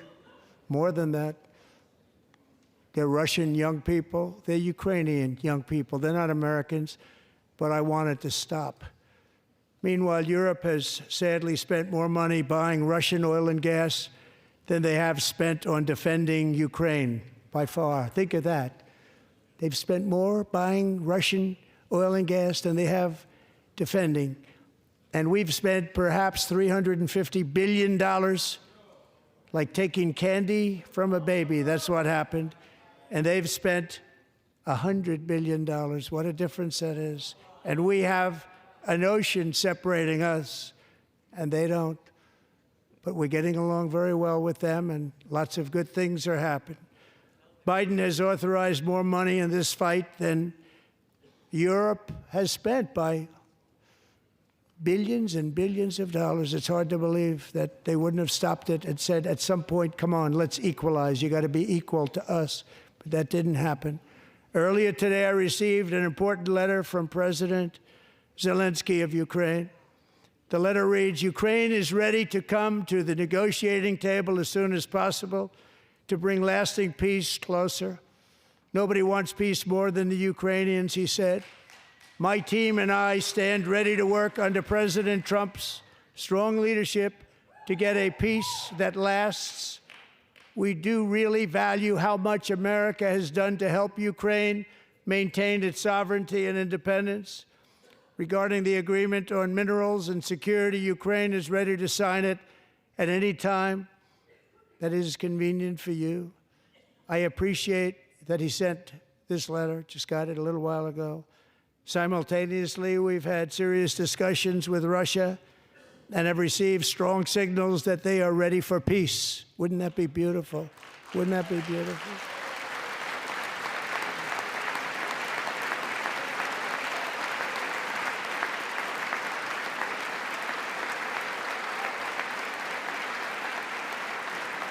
Wouldn't that be beautiful?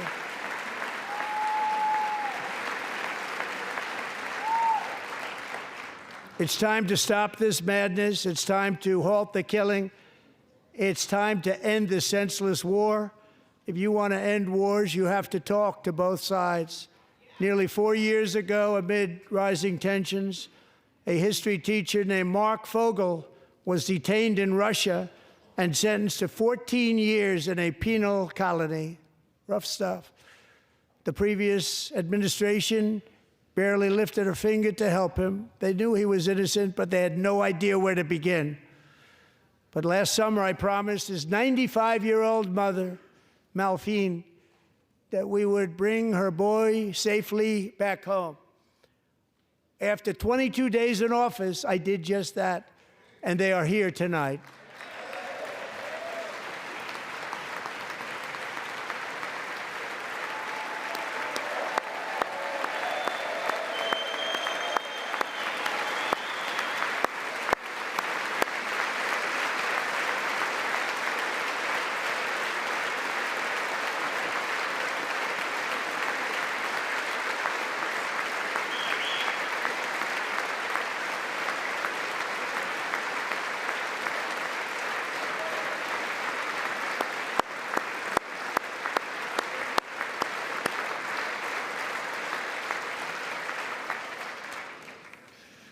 To Mark and his great mom, we are delighted to have you safe and sound and with us. As fate would have it, Mark Fogel was born in a small rural town in Butler, Pennsylvania. Have you heard of it? Where his mother has lived for the past 78 years. I just happened to go there last July 13th for a rally. That was not pleasant.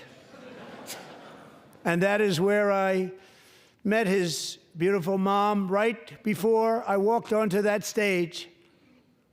And I told her I would not forget what she said about her son.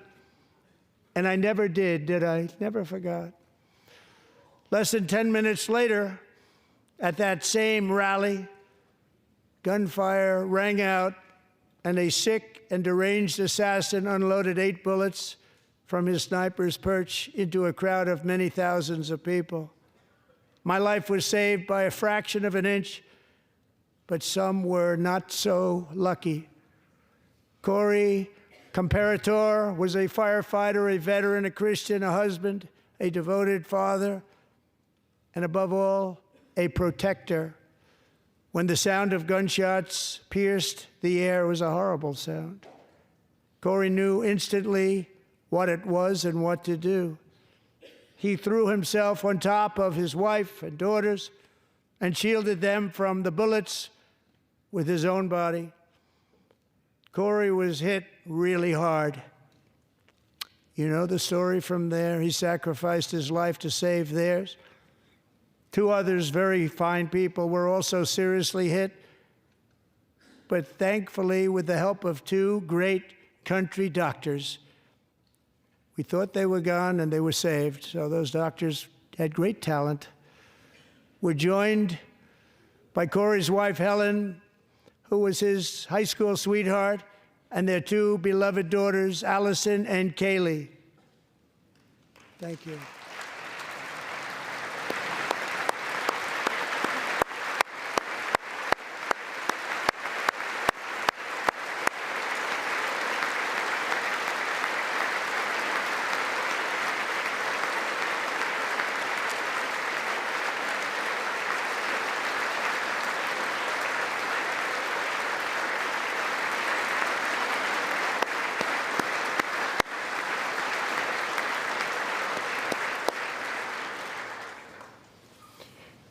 To Helen, Allison, and Kaylee, Corey is looking down on his 3 beautiful ladies right now, and he is cheering you on. He loves you. He is cheering you on. Corey was taken from us much too soon, but his destiny was to leave us all with a shining example of the selfless devotion of a true American patriot. It was love like Corey's that built our country, and it's love like Corey's that is going to make our country more majestic than ever before. I believe that my life was saved that day in Butler for a very good reason. I was saved by God to make America great again. I believe that. Thank you. Thank you.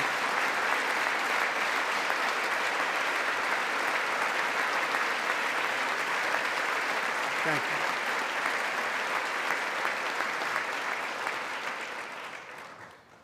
Thank you very much. From the patriots of Lexington and Concord to the heroes of Gettysburg and Normandy, from the warriors who crossed the Delaware to the trailblazers who climbed the Rockies, and from the legends who soared at Kitty Hawk, to the astronauts who touched the moon.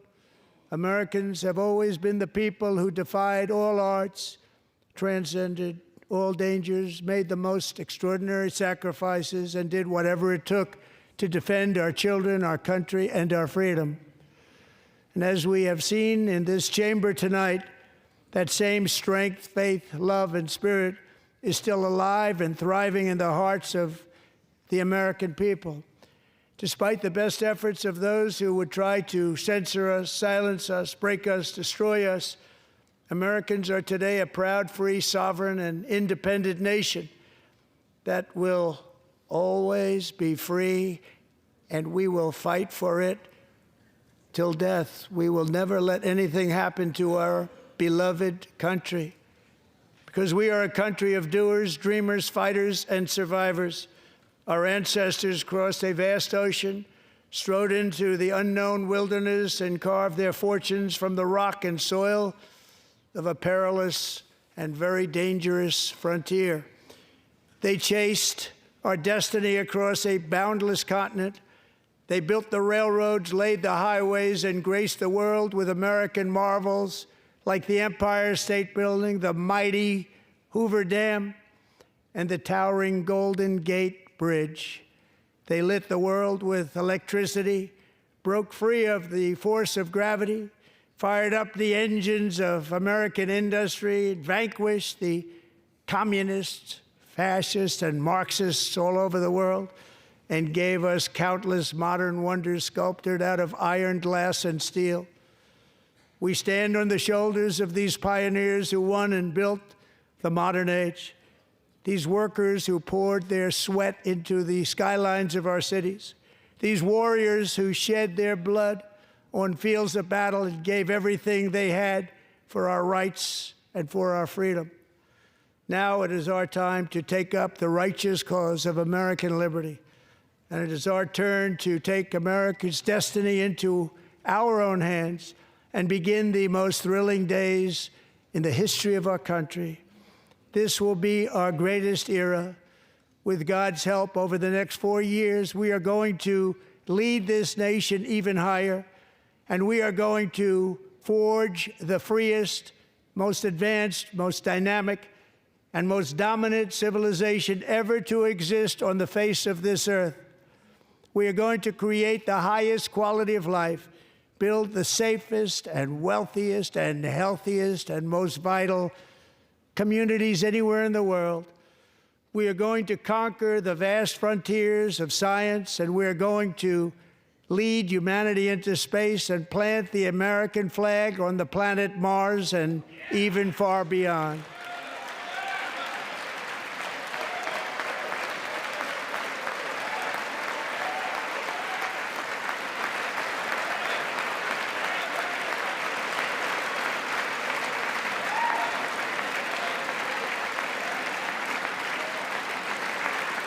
And through it all, we are going to rediscover the unstoppable power of the American spirit. And we are going to renew unlimited promise of the American dream. Every single day, we will stand up and we will fight, fight, fight for the country our citizens believe in and for the country our people deserve.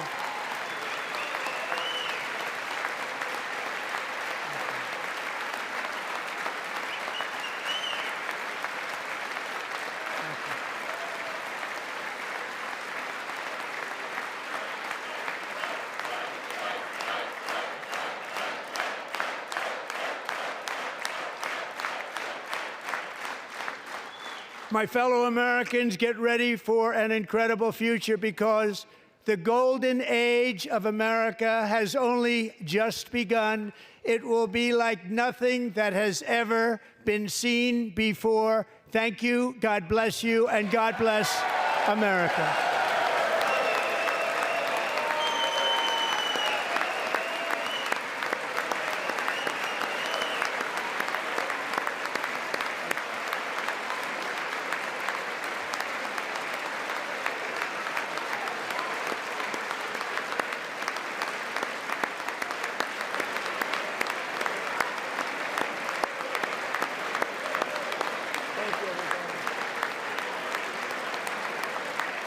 Thank you. Thank you very much. Thank you very much.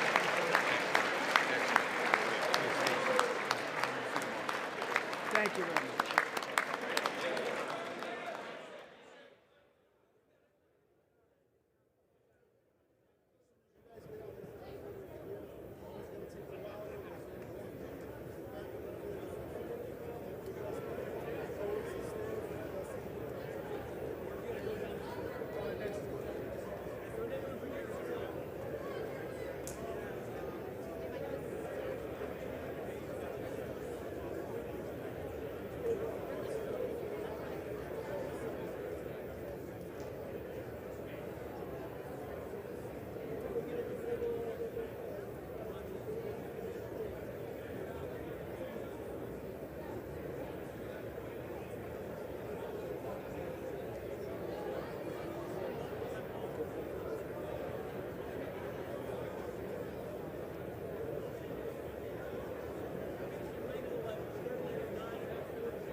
You have been watching President Donald Trump's joint address to Congress, which just concluded in the U.S. House chamber. He is still making his way out of the House, being greeted by lawmakers following the speech. But just in case it comes up quickly, I want to let you know that next up we expect to hear the Democratic response from Senator Alyssa Slotkin of Michigan. We'll be bringing you those remarks as soon as they begin. But for now, we are still seeing President Trump making his way out of the chamber. Many of these lawmakers who have been listening to him now hoping to get that selfie. Some of them may, as they do at the State of the Union, may be having him sign copies of his remarks. Sometimes we see that. The chair declares the joint session of the two houses now dissolved.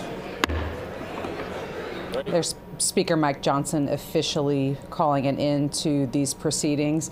I'm still here with Josh Boak, and Josh, we'll talk maybe a little bit later after the Democratic response, dive a little bit deeper into the president's remarks. But one thing that's notable to see how empty this chamber already is, with many of the Democrats who had stuck around. Some of them did leave during the president's remarks, but we saw a pretty swift move toward the exits from a lot of members of the opposition party. Right, they exited fast, and President Trump's speech was really focused at that MAGA red meat. So it's not surprising that Democrats wanted to get out of the room.